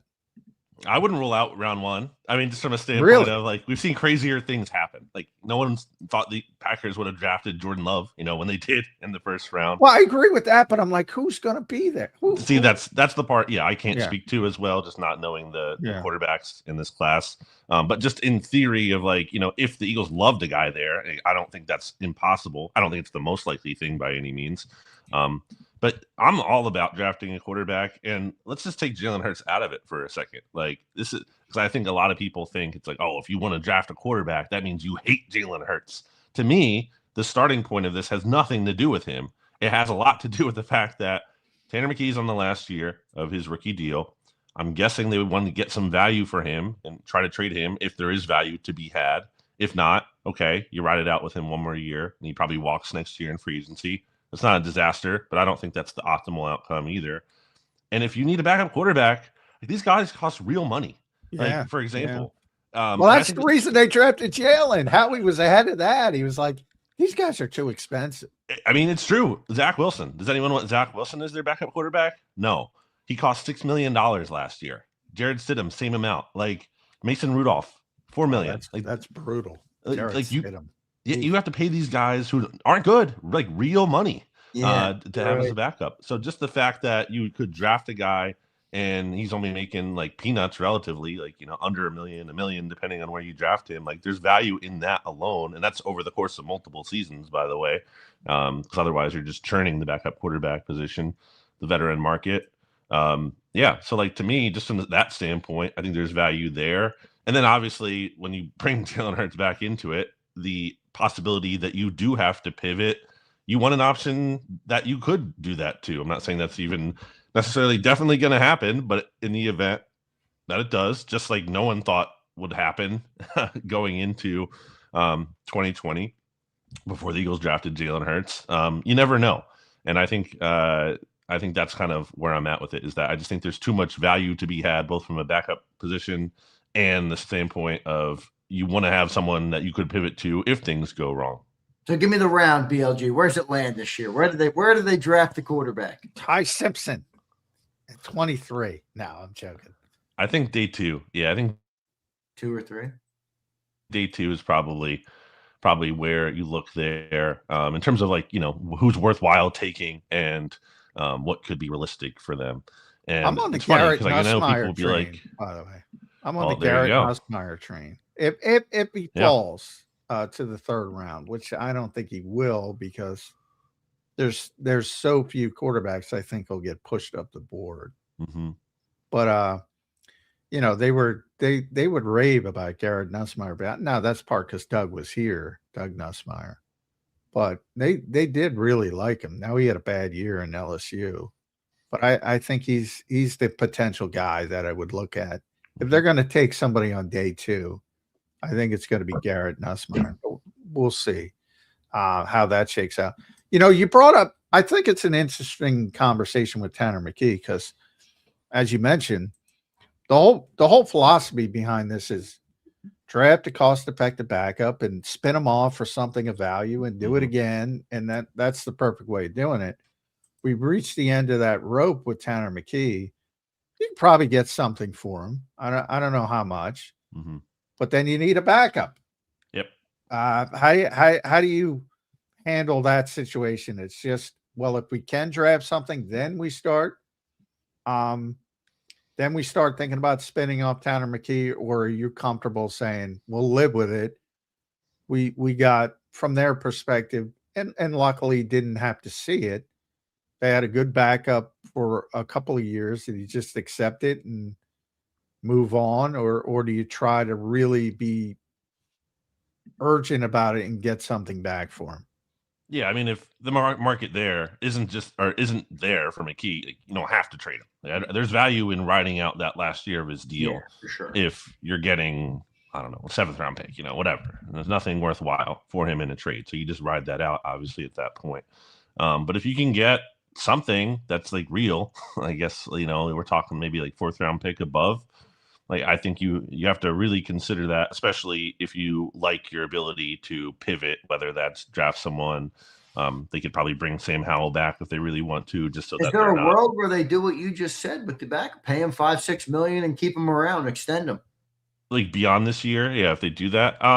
Yeah, it's not. I don't think they extend. I don't think they would extend. I don't think he would want to sign an extension right now, with the potential that he could go somewhere next year and not guaranteed start, but go somewhere where there's an unsettled spot and maybe at least throw his hat in the ring to start there. Yeah, we'll see what ends up happening there. BLG, I want you to give me I want you to tell me what you think when I read off this staff. All right, the offensive coaching staff has been completely revamped. Sean Mannion is your offensive coordinator. Josh Grizzard is your pass game coordinator. Parks Frazier is your quarterback coach. Ryan Mahaffey is your tight ends coach and run game coordinator. Chris Cooper, O-line coach, and the return of Jamal Singleton and Aaron Moorhead as your running backs coach and your wide receivers coach, respectively. They brought in Fred Hale to be the strength and conditioning coach from Notre Dame. What do you think? Nando. He's assistant, real quick. Nando Noriega. He's the. Oh, okay. He's the Fred Hale's the assistant. Yep. Yeah, he's going to be an assistant. Okay. Bill J, what do you think of that staff, man? What do you think of the revamped Eagles offensive staff? A lot of unknown, right? And I think unknown doesn't necessarily mean can't do it, but it means that we don't know if they can do it. And the Eagles are kind of, I think, making some leaps of faith here. I think a lot of this goes back to, even if those guys are good at their jobs, if Howie doesn't do his part this offseason, push all the right buttons, might not matter just how good they are. That's a big factor in all of this as well. And one certainly will be pivoting to more so as free agency starts here and the team is making some of these big decisions. But yeah, it's a lot of unknown. I think it's a lot of, like, I'm kind of lying if I told you I know what to expect from these guys. I think it's possible the Eagles could have made some smart hires, could be making the right decisions. But when you lose Jeff Stoutland, I don't like that. When Nick Sirianni didn't really have answers last year, when Kevin Patullo was struggling, and obviously they put it on Patullo, is Sean Mannion going to make up for all of that? I don't know. There's a lot of I don't knows here with his coaching staff that I don't go into it feeling like confident about what I know to expect from them. Real quick follow-up, John, if you let me in here. Do you think the switch to this different, what appears to be a different style, coaching staff, which I think would lead to a different style scheme, do you think that's Nick Sirianni or do you think that's Jeffrey Lurie? I think it's Nick Sirianni being on board with Jeffrey Lurie and Howie Roseman. Yeah, right. I call it political. I call it. Nick is very political. I think he's very savvy politically. Like, he knew what was coming and he gets ahead of it. Whereas Doug Peterson, at the end pushed back and said, come on. I think that happening to Doug worked well for Nick from a standpoint of Nick now knows what happens if he doesn't get on board. Yeah. Exactly right. Yeah. So I think that. What the Parks Frazier, I do want to, and then I want to get into that free agency with you. But before that, Parks Frazier moving him to quarterbacks coach is interesting to me from the standpoint of, you're heading into, in theory, a different scheme, different concepts. You're going to ask Jalen Hurts to do some things he's not normally used to doing, which to me speaks about under center, drop back, technique, fundamentals. This guy's never coached quarterback. Now, he was a quarterback in college at Murray State. Never had a position room. You had a guy who's been coaching quarterbacks since the beginning of time, coached Tom Brady at Michigan. They were talking about Greg Olson, who's been coaching quarterbacks forever. And they end up with somebody who's never done it before in a year where you got to teach a bunch of this stuff to a guy who hasn't been doing a bunch of this stuff. That's the one to me. I'm like, really? Or is it just as simple as, maybe Jalen didn't like Scott Leffler? I don't know, but I would think they would. They're not talking to him about the offensive, but I would think if he loved Scott Leffler, who was under contract, Scott Leffler would be back. Right. So is that kind of how you read that? Yeah, if I'm looking at like the Eagles' optimistic kind of spin here, it would be that I'm guessing Jalen Hurts likes Parks Frazier, or at least doesn't dislike him. Yeah. I don't know this to be true, but it's possible that Frazier had a role in the red zone success last year. Possible, since they were so good there. I look at the fact that he spent the year in Miami before coming to Philly, so has some experience, working with Mike McDaniel, someone who the Eagles certainly, were looking at when it came to their offensive coordinator search this year, and yet still has experience Nick Sirianni too. So maybe you're like, oh, this is the guy who can kind of bridge some of what the new ideas we want to implement with some of the things we have been doing here in the past. So I think that's your sell on it, but I would have felt better, to your point, about bringing in someone, and maybe they still bring in Greg Olson in like, a senior offensive assistant role or whatever. But I do think it would be good to lean on someone with a little bit more experience here. And also there's the Sean Mannion factor of it all. Seems like he kind of wants to have a hands-on role with the quarterback, especially big, emphasis on the footwork. We've heard a lot of talk about that. So maybe it's also looking at that from a standpoint of like, he's going to have a big outsized role in the quarterback room as well. But it definitely feels like a weird one. Like you don't see, I don't even know if it's a demotion, promotion, like how you want to consider it. Like it's weird to see him reassigned there. And also the order of events where like, okay, they hired Josh Gazard as the pass game coordinator. So we now know that Parks Frazier is not going to be back in that role. Is he gone? Is he here? And it turns out the whole thing gave him a new role. Even with Patullo, it was odd. BLG. Yes. I mean, the offensive coordinator, they didn't fire. Yeah, they didn't fire him. We're not. He's not going to be our OC. Then he left. It was really weird. It was the whole thing was odd to me. Yeah, it definitely was not traditional the way they went about things. That's fair to say. I do think I'm sure you saw 21 new offensive coordinators this year in the NFL. That is unbelievable. So, I mean, the continuity aspect, I think we got to pull the plug on. It just doesn't exist. Yeah.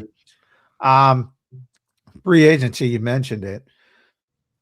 We were talking about Jalen Phillips earlier. How much? I think he's going to be their number one priority, in-house priority, before they get to outside free agency.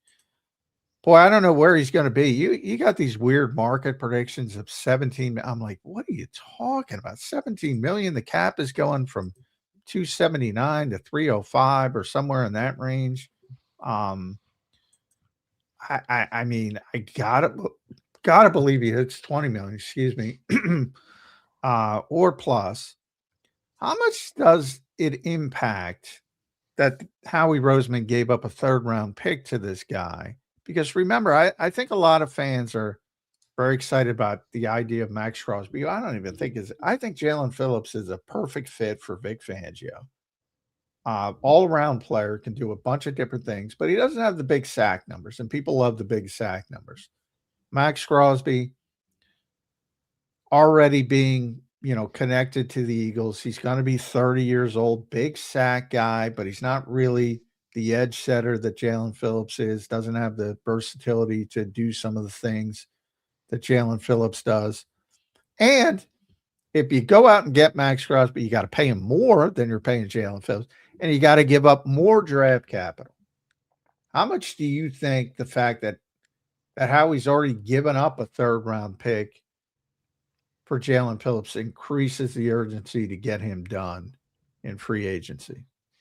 I don't think it's a situation, where it's like a sunk cost fallacy. You're like, well, I have to pay him now that I traded for him. I think there's a comfort level that, it's not sign him at all costs, just hand him a blank check, as I've used that term here before. I think they're going to have a walk-away number with Jalen Phillips. Might be a really high one. That number might get exceeded from a standpoint of, you look at this free agent class as a whole. I think Phillips is one of the best players available. At least that's a lot of. I agree. I'm like, why are the market valuations so the lists low? that are out there? Yeah, exactly. It's like teams are going to have money to spend, so they're going to spend it on someone. They're not going to just hoard it all. And it's not like, there's all these other amazing players that we want to pay instead of Jalen Phillips. Some of the lists I just saw yesterday had him at third or fifth in terms of just all positions, every free agent available this offseason. So I just don't expect there to be any kind of discount or bargain to be had. I think you're going to have to pay real market price, and it's possible the Eagles feel like that's worth it, especially because if you don't have him, you have Jelix Hunt, you have Nolan Smith, and then nothing else unless you're a big Jose Ramirez fan. So yeah, it's tough if you don't bring. What's your walkaway number, BLJ? And at the edge market here, the top guys are getting, Mike Gutt's getting 46.5. That's outrageous. The edge, the top guys at edge are outrageous. I think, I mean, I'm thinking Phillips is going to want to try to get closer to 30, but I don't know if he gets there. But just in terms of what the market, if that gets driven up here, I mean, you're going to have to at least get 20. I mean, Gregory Rousseau is making 20. I know. George Karlaftis making 22. Karlaftis 22. Van Ginkel, I love Van Ginkel. 23. Gary's 24. Montez Sweat's over 24. Yeah, maybe 25. I think 25 is kind of where maybe that's the deal zone right there. The Crosby conversation, because people love sack guys, and he's a proven sack guy. What's your, if it's between those two guys, you go get Max Crosby on the trade market at 29. He's 29. Don't know when he's going to turn 30. Versus if you had your druthers, just which player would you want? I mean, I love Max Crosby. I love the player so much. I think he's so fun to watch. He never misses a snap. As much as he can. That's another thing that concerns me. The guy never misses a snap. They've beaten the shit out of him for years. He's just so unblockable. I feel like at times he can just take over a game. But I think from where the Eagles are, it just feels like they don't have the luxury of going out and making that big splash with how they want to take care of their own players. It's not even just the guys this year. In terms of someone like Jordan Davis, they can pay, but they have to plan for Quinyon Mitchell and Cooper DeJean. They have big contracts on the horizon as well. And if they want to pay Nolan Smith or Moro Jomo or whoever they have on defense here, they have a lot of Jalen Carter. They have a lot of huge contract decisions to make, and I think it's kind of just in the mindset of we can't. Not that they can't in terms of if they want to, they really can. But I think their mindset is more thinking about what we have here first, as opposed to going out and getting someone new. BLG, when it comes to Reed Blankenship, he didn't have a great season last year, graded out really low. But, the one thing I'd say there is he too much of a leader to let go and just assume everything is going to just fall into place without him? You lost Milton Williams and Josh Sweat last year. These are obviously, now history. But if you're going to lose now, Nakobe Dean and Reed Blankenship, two more leaders, two more vocal guys on the, how much of a concern is that? And where are you on Reed Blankenship? Do you think he should be paid by this Philadelphia Eagles team? Yeah, if I'm the Eagles, I kind of play this out in that, hey, Reed, talk to us during free agency, keep a line open with us, I think you let him go to the market, kind of get a sense of what the market, how they value him, see what he's worth. And you remain in conversation with him. And if he gets an offer that blows him away and what you can pay, then sure, you're okay, sorry, we can't match that.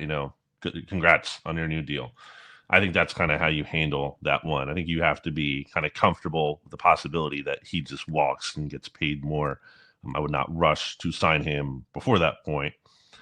If you do lose him, it's a massive loss because Andrew McCuba's coming off an injury heading into his second year.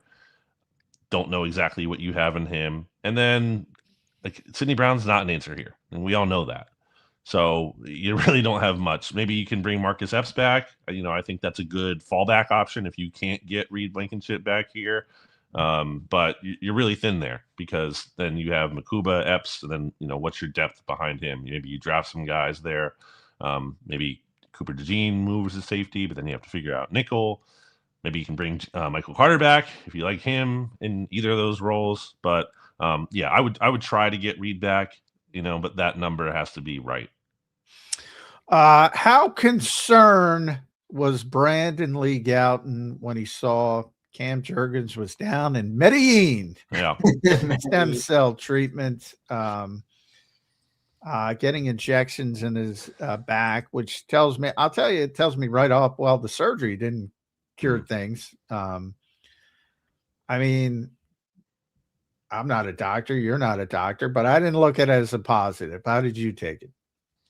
I mean, back stuff, it's tricky, right? Like backs don't get better necessarily. It's not like an injury that just needs time. Sometimes that's just is what it is. It's a tough one. It's a good sign. I guess he's trying, like he's trying something, but I just don't know how I don't know how anyone can have confidence in what to expect from Cam Jurgens in 2026 after what we saw here in 2025 and how he kind of just looked like a shell of himself. I don't know that time off for stem cells definitely get him back to where he was in 2024 prior to this injury. I just, you're kind of flying blind in how he talks about hope isn't a strategy, but I feel like you're kind of just hoping. And I mean, you should try to do something, I guess, to have a pivot, to have some kind of fallback plan, but your options there are limited. It's not like you're going to draft, a center in the first round or something with the hope, or, you're not going to invest that level of contingency plan in him, but you have to have one. And maybe they have one in Drew Kendall. Maybe that's true. I like Kendall. You could also bring back Brett Toth. I think that's possible, but it's a real. I think it's dicey. I think that it could maybe he gets healthy, but I don't know. Maybe it's me, but I'm also worried about Jalen Carter with this PRP treatment. I'm like, what's going on here? Yeah. I mean, to your point, I mean, you have new methods, and one thing, doing research after Cam posted his video, a lot of these, the reason he's in Colombia is because he can't get it here because it's not approved by the FDA. Right. So, I mean, a lot of these treatments are sort of on the cutting edge, and sometimes they can be positive, sometimes they can be negative. But it strikes me as concerning from the standpoint, if you're going to experimental treatments, I don't know. I look at that as like, well, if something conventional is working, you wouldn't be going to these treatments. And that's with Jalen Carter. The further discussion is we all assume he's getting a monster deal, but do you now wait and see if Jalen Carter's going to get back to what he was physically? Yeah, in most cases, I'm on board with the Eagles in terms of pay guys early. But I don't think the discount you're getting with Jalen Carter. First of all, I don't really think you're getting a discount. I think anyone who buys that coming off of a season that he just had, as if you can just trick Jalen Carter into Drew Rosenhaus and that they're getting this they're taking this way below market deal is naive. Also, I don't think either of those sides might want to do a deal now. If that's the case, if they're not getting the top dollar, I think Jalen Carter, I think Drew Rosenhaus, they're willing to kind of wait it out and bet on Jalen Carter in this case. So, and then if the worst case scenario is that you do have to pay him because he looks awesome, then great.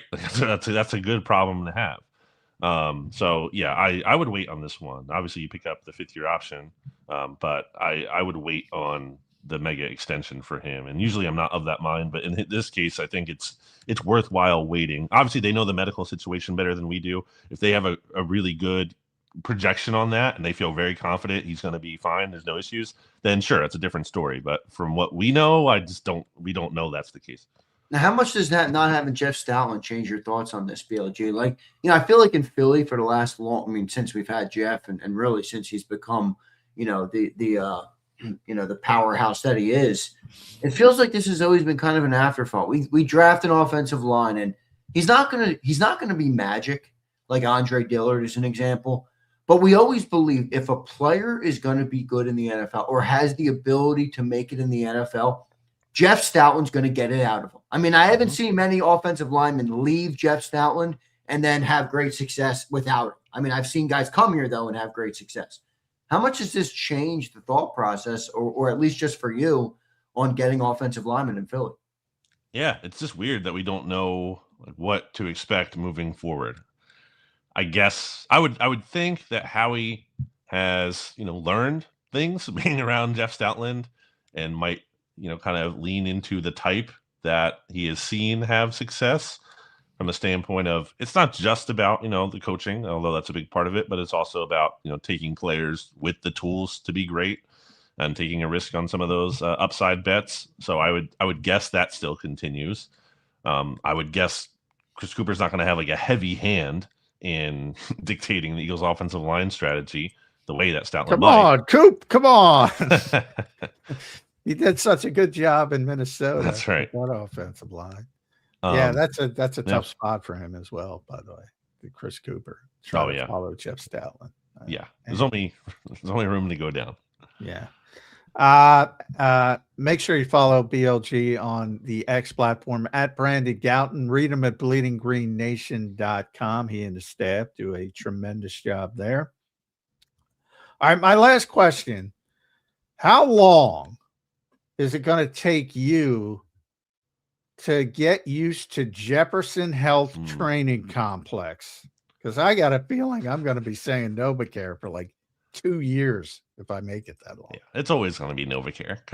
Yeah. Jefferson. On. It just doesn't roll off the tongue. Yeah. It just doesn't roll off the tongue. No. I don't like it. I don't like change. BLG. Is there going to be a nickname? That's my question. Very fair. 25 years of this. Yeah. The Jeff. How about that? The Jeff. In writing, you go what JHTC. Yeah, that's fine. If you're doing an abbreviation but that's you're not going to say that out loud. That's I think a weird one. But I don't like it. It's so like one of those things we were talking about. Like obviously these companies try to make money and sponsorship and get their name out there. But I feel like there's certain instances, and we mentioned Heinz Field with AccuSure Stadium or whatever it is now. Yeah. Like everybody calls it Heinz Field. Yeah. I feel like everybody's going to be calling this NovaCare. So NovaCare gets the same brand identity, even though they're still a sponsor, but they're going to continue to get it. Yeah. I think everybody's going to call it NovaCare. 100%. All right. I think they're the same. They are the same company. John, is that what you said too? Right? Are they the same company? I think they're involved together, but I think it's a partnership. Yeah, it's a partnership. All right, good stuff. BLG, thanks for joining in today, brother. We appreciate it. As always, my final question for you is: Jalen Carter, does he get paid this summer, or are they picking up the fifth-year option? I think it's the fifth-year option. Yeah, I think the extension on both sides might be both sides not ready for it yet.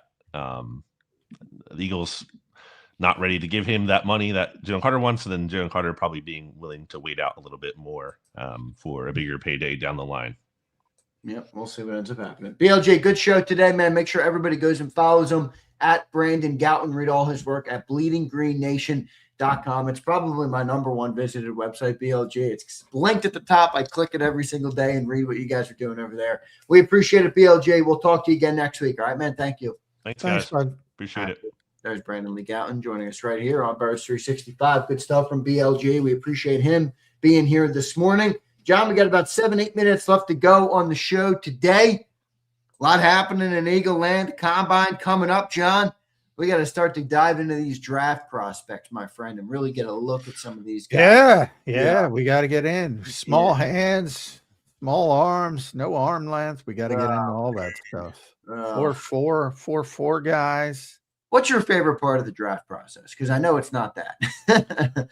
My favorite part of the draft process is, getting to talk to people I like and respect, and because I would say the draft for me, I'm very above board. Like I don't watch a lot of college football covering the NFL because I don't have time during the season. And then as you get to off the season, so there's about 4 or 5 guys I've been talking to for years, longtime scouts in the league that are nice enough to give me their time and steer me in the right direction of who the big prospects are.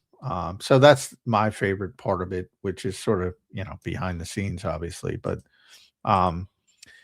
yeah, the stuff that people get excited about, the combine stuff, I don't like. I wish I was there, but I wish I was there to go to the restaurants and bars after to see agents and executives, not to see the actual combine. So that's the most exciting part to me, and learning about the new players who are going to be good. I've already fallen in love with 2 players, Jeremiah Love and Caleb Downs. So, That's 2 pretty good picks by you, John. Those are some pretty. I think they're the 2 best players in the draft, and ironically, they both play paid positions where you generally don't go at the top of the draft. Yeah, right. But if you're a lot of people already have Kansas City taking Love, I think at 9. I think that would be a phenomenal fit to get them back in the right direction. Good team, and that he could sort of help put over the top. And then wherever Downs goes, I think he's going to be a difference maker pretty quickly. I just think he's really good. Yeah, he's a damn good player, Caleb Downs, just no doubt. Yeah, he's good. Don't like the quarterbacks at all. I mean, this is a bad quarterback draft. Mendoza's going to go number 1. Yeah, you think he does, right? You don't think there's I don't think there's any doubt. He's not the best player, but I mean, that's just the way it works. And I don't know if there's another quarterback going in the first round. I don't think another quarterback should go in the first round. Who's the next guy? Who's like the second quarterback that'll be taken? Ty Simpson. And I would not take him in the first round. I think he might get, because there's so many quarterback desperate teams. I think he gets pushed up. I don't think he is. No. I think Garrett Nussmeier's the guy that I take a chance on, but I don't want to take. Right? I mean, he's got the traits. Yeah, you talk about the traits a lot at the draft.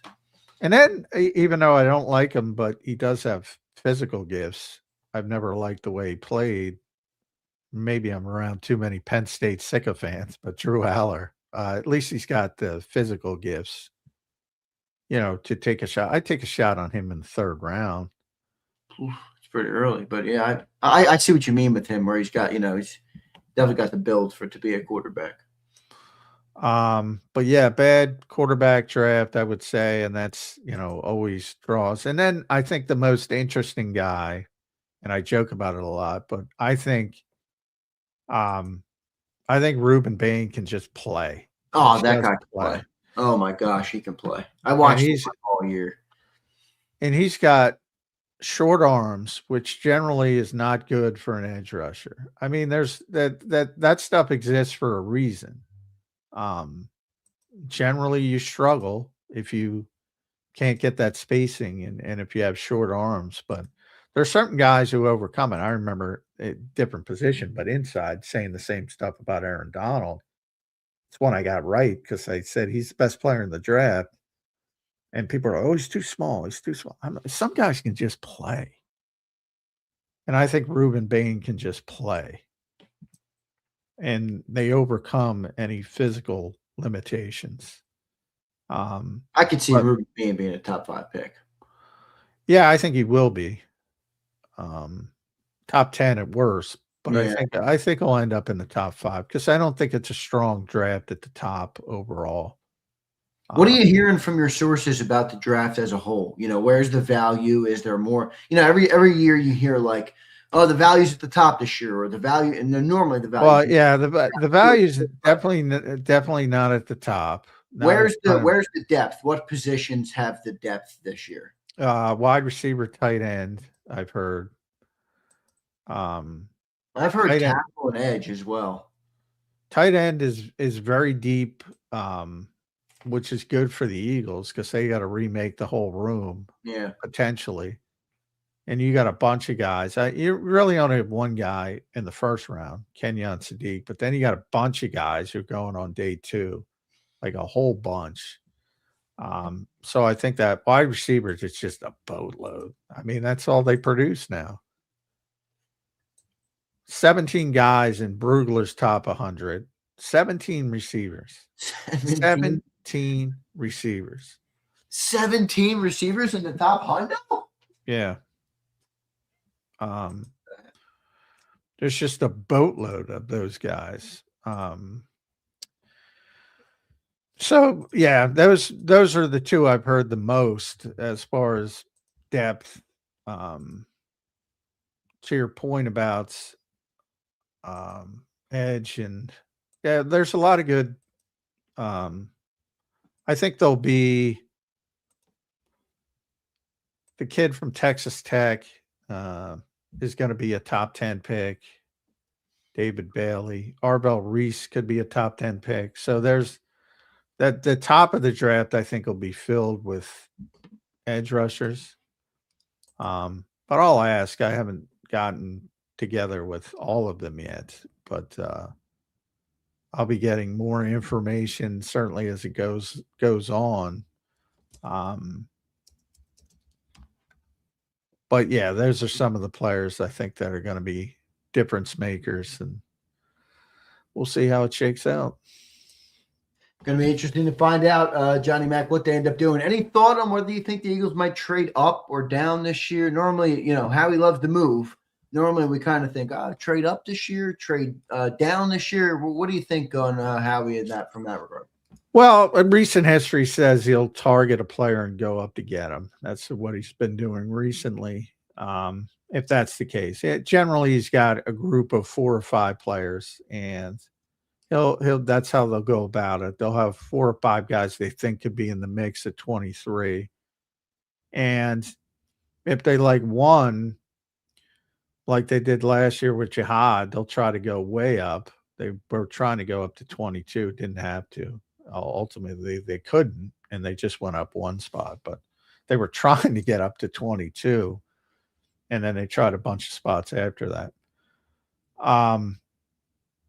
It's generally 3 or 4 or 5, 3 or 4 players that they want. And if they start getting plucked and there's one left, he'll go up. I think he's more likely to go up than go down at this stage. Me too. We'll see what he ends up doing this year. All right, Johnny Mac, good show today, my friend, a Wednesday edition. As we keep rolling on in the offseason here, your final thoughts on today's Birds 365.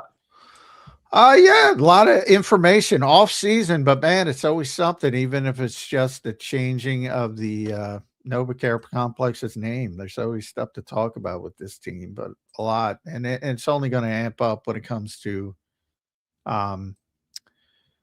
free agency and then the draft. So we're going to get deep into that stuff. Rick Saratella tomorrow, so we'll get a lot of draft intel on the air from Rick Saratella. He's one of the best in the business. And also want to wish Mike Gill well. Can't be on the show today because he was over in Egypt. And I don't know, he's going to Jordan too. So I don't know where he is right now, but hopefully he's doing well. Shout out to Mike Gill. All right, Johnny Mac, good show, brother. I'll talk to you tomorrow. All right, see y'all. All right, thanks, Jim Mac. There's Johnny Mac. John McMullen joining us right here on Birds 365. Great show today. Appreciate everybody for being here today. Got some good things to talk about here on Zander time. I do think with the draft coming up, I'm curious what everybody thinks the Eagles are going to pick in round one. I know O-line seems to be the overwhelming majority of what people are expecting in round one, which is probably a good thing. I think you probably need, to draft an O-lineman in round one. But I do want to talk a little bit about that. We'll do that. I want to look at the defensive linemen. All right, you got three of them. Three of them are basically due a contract. Now, not all of them are. Well, I mean, Jalen Carter and Jordan Davis are going to be here next year. They're under contract. Jalen Phillips is the only unrestricted free agent. But you look at the big three there on that D line. Everybody needs a contract. Who you paying? Who you not paying? And how much are you paying them? Is there a chance that all three are paid? I mean, if you put 30 on Carter, you put 20 on Jordan Davis, and you put 25 on Jalen Phillips, that's 75 large, folks. That's 75 large. Is that too rich on the D-line? I don't know if that's too rich on the D-line. That's some buku bucks.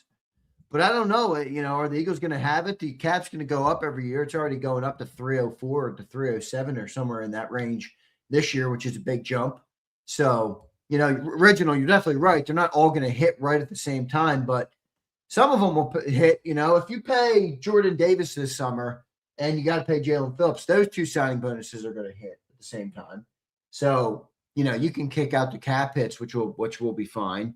And then you got to pay Jalen Carter, I guess, next year. I'm still thinking that it's possible they pay him this year, but we'll see what they do. 30, 25, and 20. If you're good at math, that's 75. All right, so we'll see what they end up doing with those guys. If you do that, you can't pay Q and Coop. But Miles, it's going to make it tough, dude. But I think I'll say this, Miles. I don't think there's a world that exists, right? At least right now, things can change in the NFL as they always do very quickly. I don't think there's a world that exists right now where either Quinyon Mitchell or Cooper DeJean are leaving the Philadelphia Eagles after their rookie contracts. I don't think it exists. I don't think it's even possible. I mean, you're going to let Quinyon Mitchell. Well, that guy, Quinyon Mitchell, is a stud. Cooper DeJean is a stud. A stud. Quinyon should have been an all-pro this year. Quinyon should have been an all-pro this year. I mean, he was one of the best corners in football this year. So I hear you, but I don't think you're letting them go. Now, I'm not saying you're saying that, but I you're bringing up how expensive it is to do them all. I agree. I agree. No, he was he an all? I thought he got gypped on the all-pro. Oh, no, he was all-pro. Did he make all-pro? Yeah, he was all-pro. You're right. Sorry, Keys. Who am I mixing him up with? He was all-pro, right? Yeah, he was a first-team all-pro. That's a bad miss by me. My bad, Keys. Thanks for Keys. What would I do without you? It's all mixing up. Jordan got gypped, but Quinyon and Cooper both all-pros. That's right. And they were both first-team all-pros. That's pretty sick. So those guys are getting paid. There's no doubt. Shit, sorry, I missed some super chats. Sig, back injuries are a psyop created by Big Cairo. That's a conspiracy I'll get behind. I love a good psyop, Sig Lord. You know me. I'll buy into that. Crazy word. My bad, Flex. My bad, brother. That's pretty good though for Quinyon. I fucking love Quinyon Mitchell. I love how he's like this silent assassin type of dude. That's quiet, but if you get in his face, he's gonna jaw back at you quick. Love that about Quinyon Mitchell. But all right, I also have something to run by the great people of JAKIB Nation. I want to see what you guys think of this. All right, let me give you a real quick. So, who's interested in a potential JAKIB tailgate-esque type of game day? I don't know if it'd be at the lots. I got to get the details of it. Who's interested in a JAKIB Sports tailgate type of thing where we can all get together at a game or at a bar near the stadiums or something of that something of that nature. Is that something that interests the great people of JAKIB Nation? All right, because I have a pretty intriguing offer right now that I think would be pretty valuable to the great people of JAKIB Nation. If there's interest there, got to make sure there's interest there before we go down that road. But I do think it's an interesting play, and we could do it for the upcoming season. I know Eduardo's always in here asking me to do a tailgate, so if this is something that people are interested in, I'd love to give you some little more information on it. I can get more of the details ironed out today too. But we are looking at a potential tailgate this year for JAKIB Sports. Maybe a live pregame show, something like that for the games this year. So I'm working on something like that. I would love to know if anybody would be interested. Flex might show up. Flex, I'd need you to show up. All right. Sig Lord's interested in it. All right. Keese is interested in it. All right. Sounds good. All right. Flex, you can't bail on me. Flex, you got to be down there, man. If you're if we're down there, Flex, I know you're coming out too. All right. Flex, one of the great days we've had, Flex, is when we were down at the parade together. All right. Good shit. Good shit. So let me make sure I got all my super chats today. No, but that's something I'm working on. So if that's something you guys are interested in, I do want to I do kind of want to build on that. All right. So if that's something that's out there or is a possibility, I would love to do that, do some more in-person events this year and try and bring the community together, a little bit at the games. So I don't know how many, the other caveat here is, being YouTube based it's not like radio. Like radio is, for the most part, most radio listeners are in the city. There's people who listen on the apps or whatever, but for the most part, people are in the city. YouTube, if you look at my, let me just pull it up. If you look at my analytics on YouTube, which I love to do, I always love to look at the analytics and I click the audience tab. All right, let me look at the audience tab. And you go to 93% of them are in America. That's obvious. But then you click on America. All right, 26% are in Pennsylvania. That's a pretty good number. That's pretty good. That's the highest by far. That's the number one state. Pennsylvania, 26%. Number two, I think, is a pretty obvious one. New Jersey. All right, New Jersey is 7.7%. Then you got Florida, third, 6%. California, just under 6%. Texas, just over 5%. New York, Virginia, North Carolina, Maryland. So these are all the states where we are reaching. Miles is in Texas. There you go. We got a lot of people in Texas. Roll Phillies in Texas. M. Reyes is in Texas. We got a lot of Texas people here. So we got a lot of people from all over. So I'd like to try and organize that. Keep an eye out for that. I might run a promo on that. And it'll be kind of a first come, first serve thing. So keep an eye on that. I'm going to organize the details of that today, and I'll give you guys some more information on that. It's something that we want to do. So I'll keep you guys posted on that. When it comes to the Eagles NFL draft coming up, what do you guys think? Who's the round one pick? What position is it? Is it O-line? What position are the Eagles taking in round one? O-line flex. I think so too. As boring as it might be, I do think that's the take. Toronto, there you go. Let me check. Where's Canada on the list? Canada's number 2 at 1.5% of the audience country-wise. So most America for sure. Toronto, good stuff though. Appreciate you being here. Tackle, O-line or edge. I agree, Pump. Those are the two. I think that's most likely here. Right tackle, I agree. Probably take a tackle. Wide receiver, if AJ goes OT, otherwise Rasputin. I think you're probably right. I don't think they take a wide receiver one, but like Rasputin, if AJ goes, you know what I'm wondering? Like, do they end up with a right, or a wide receiver in round 1, or do they look for a more established, maybe a veteran on the open market, or a free agent, or a trade, or something? I don't know, something like that. I think that could be out there too. Mike, good to see you, Mike Berghorst. What's up, brother? Appreciate you being here. Mike Berghorst out of Detroit. All right, good stuff, Mike. Thanks for being here. Preston says OT first. I agree, Preston. I'm right there with you, man. All right, I'm right there with you. MK says representing the 1.5. Love it, man. Shout out to I'm not a big Canada guy, but I do love the great people of JAKIB Nation who are from Canada. All right. Cornerback first. Bob, that's interesting. I mean, I don't think they're going to go that route, but that's a lot of cornerback picks. I mean, last notable offensive player taken in the top 2 rounds, I think, was Devontae Smith 4 years ago or so. I know you took Landon. I think that was a year prior. You took Tyler Steen. He was a 3rd rounder. Not a lot of offensive picks in the first 2 rounds recently. So does that change? That's where Rasputin could be right. Not a lot of maybe it's a tight end. Maybe it is tight end. We will find out. All right, we'll find out what they end up doing. And then the other thing I think is really interesting is, you got 3 big defensive linemen that are looming with the contract. I mean, are they getting the $75 million?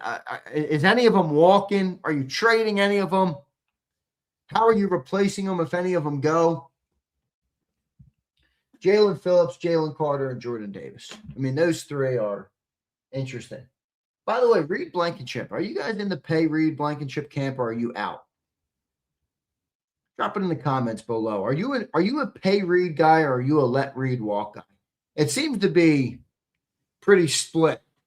I do think Reed's more valuable. I know he didn't have a good year statistically, grading wise, but the secondary leader and the vocal leader are an important part of a defense. Vic loves Reed. I guarantee you Vic doesn't care much about the PFF grade.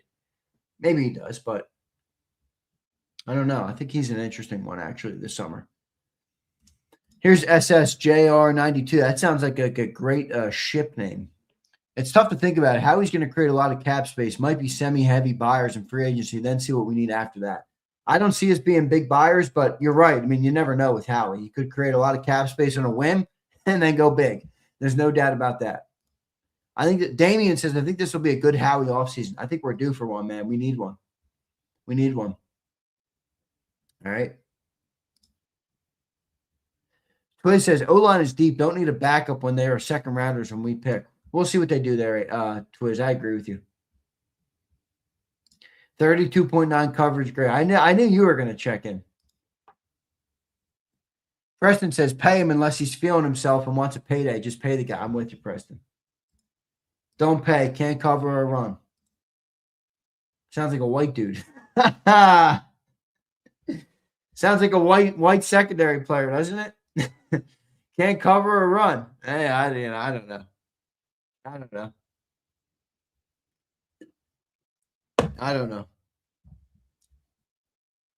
I don't put the color of somebody's skin as the top of my priority list, but I know a lot of people do that. Pay Reed, keep Coop happy, keep a leader. I'm kind of in the pay Reed camp, but Fly Eagles, this is where I disagree with you. If you're doing it to keep Cooper happy, that's a bad mistake. Land says, quit being racist. I think you're kidding. I think you are. Land to home. Yeah, no, I'm not being racist. I'm just trolling. White guys don't run as fast as black guys. That seems to be the overwhelming trend. Okay.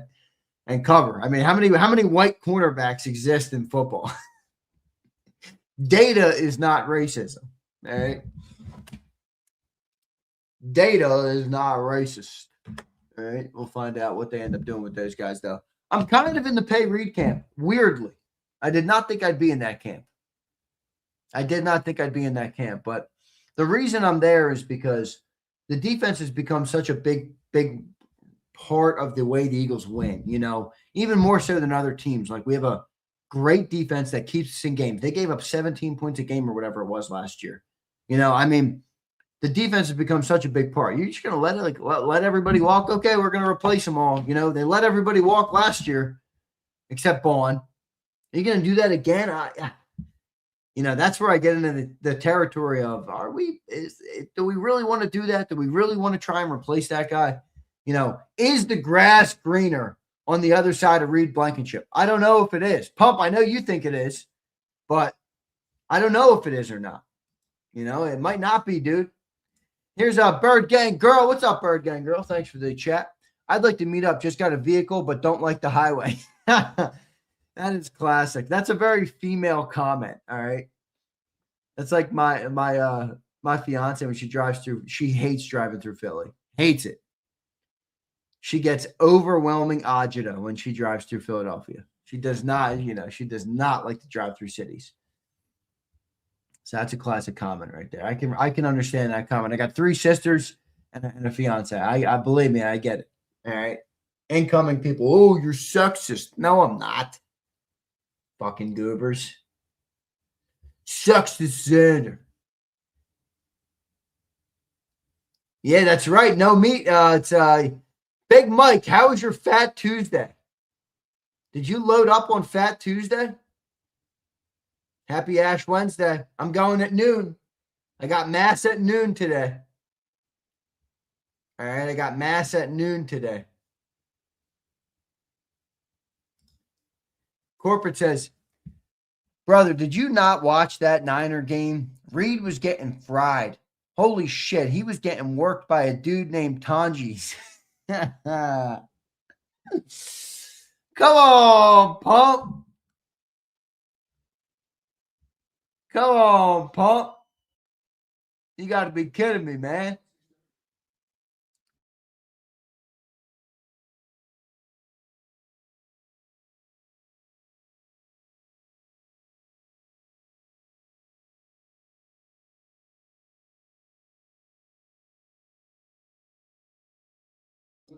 Here's Pumper saying, brother, did you not watch? I read that already.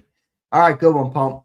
All right, guys, appreciate all you guys being here for the show today. It was a good show with Johnny Mack. I thought Brandon Lee Gouton was good as well. You know, he always has some good, good takes. I think he's very objective too, which I love about BLG. So good talking with them.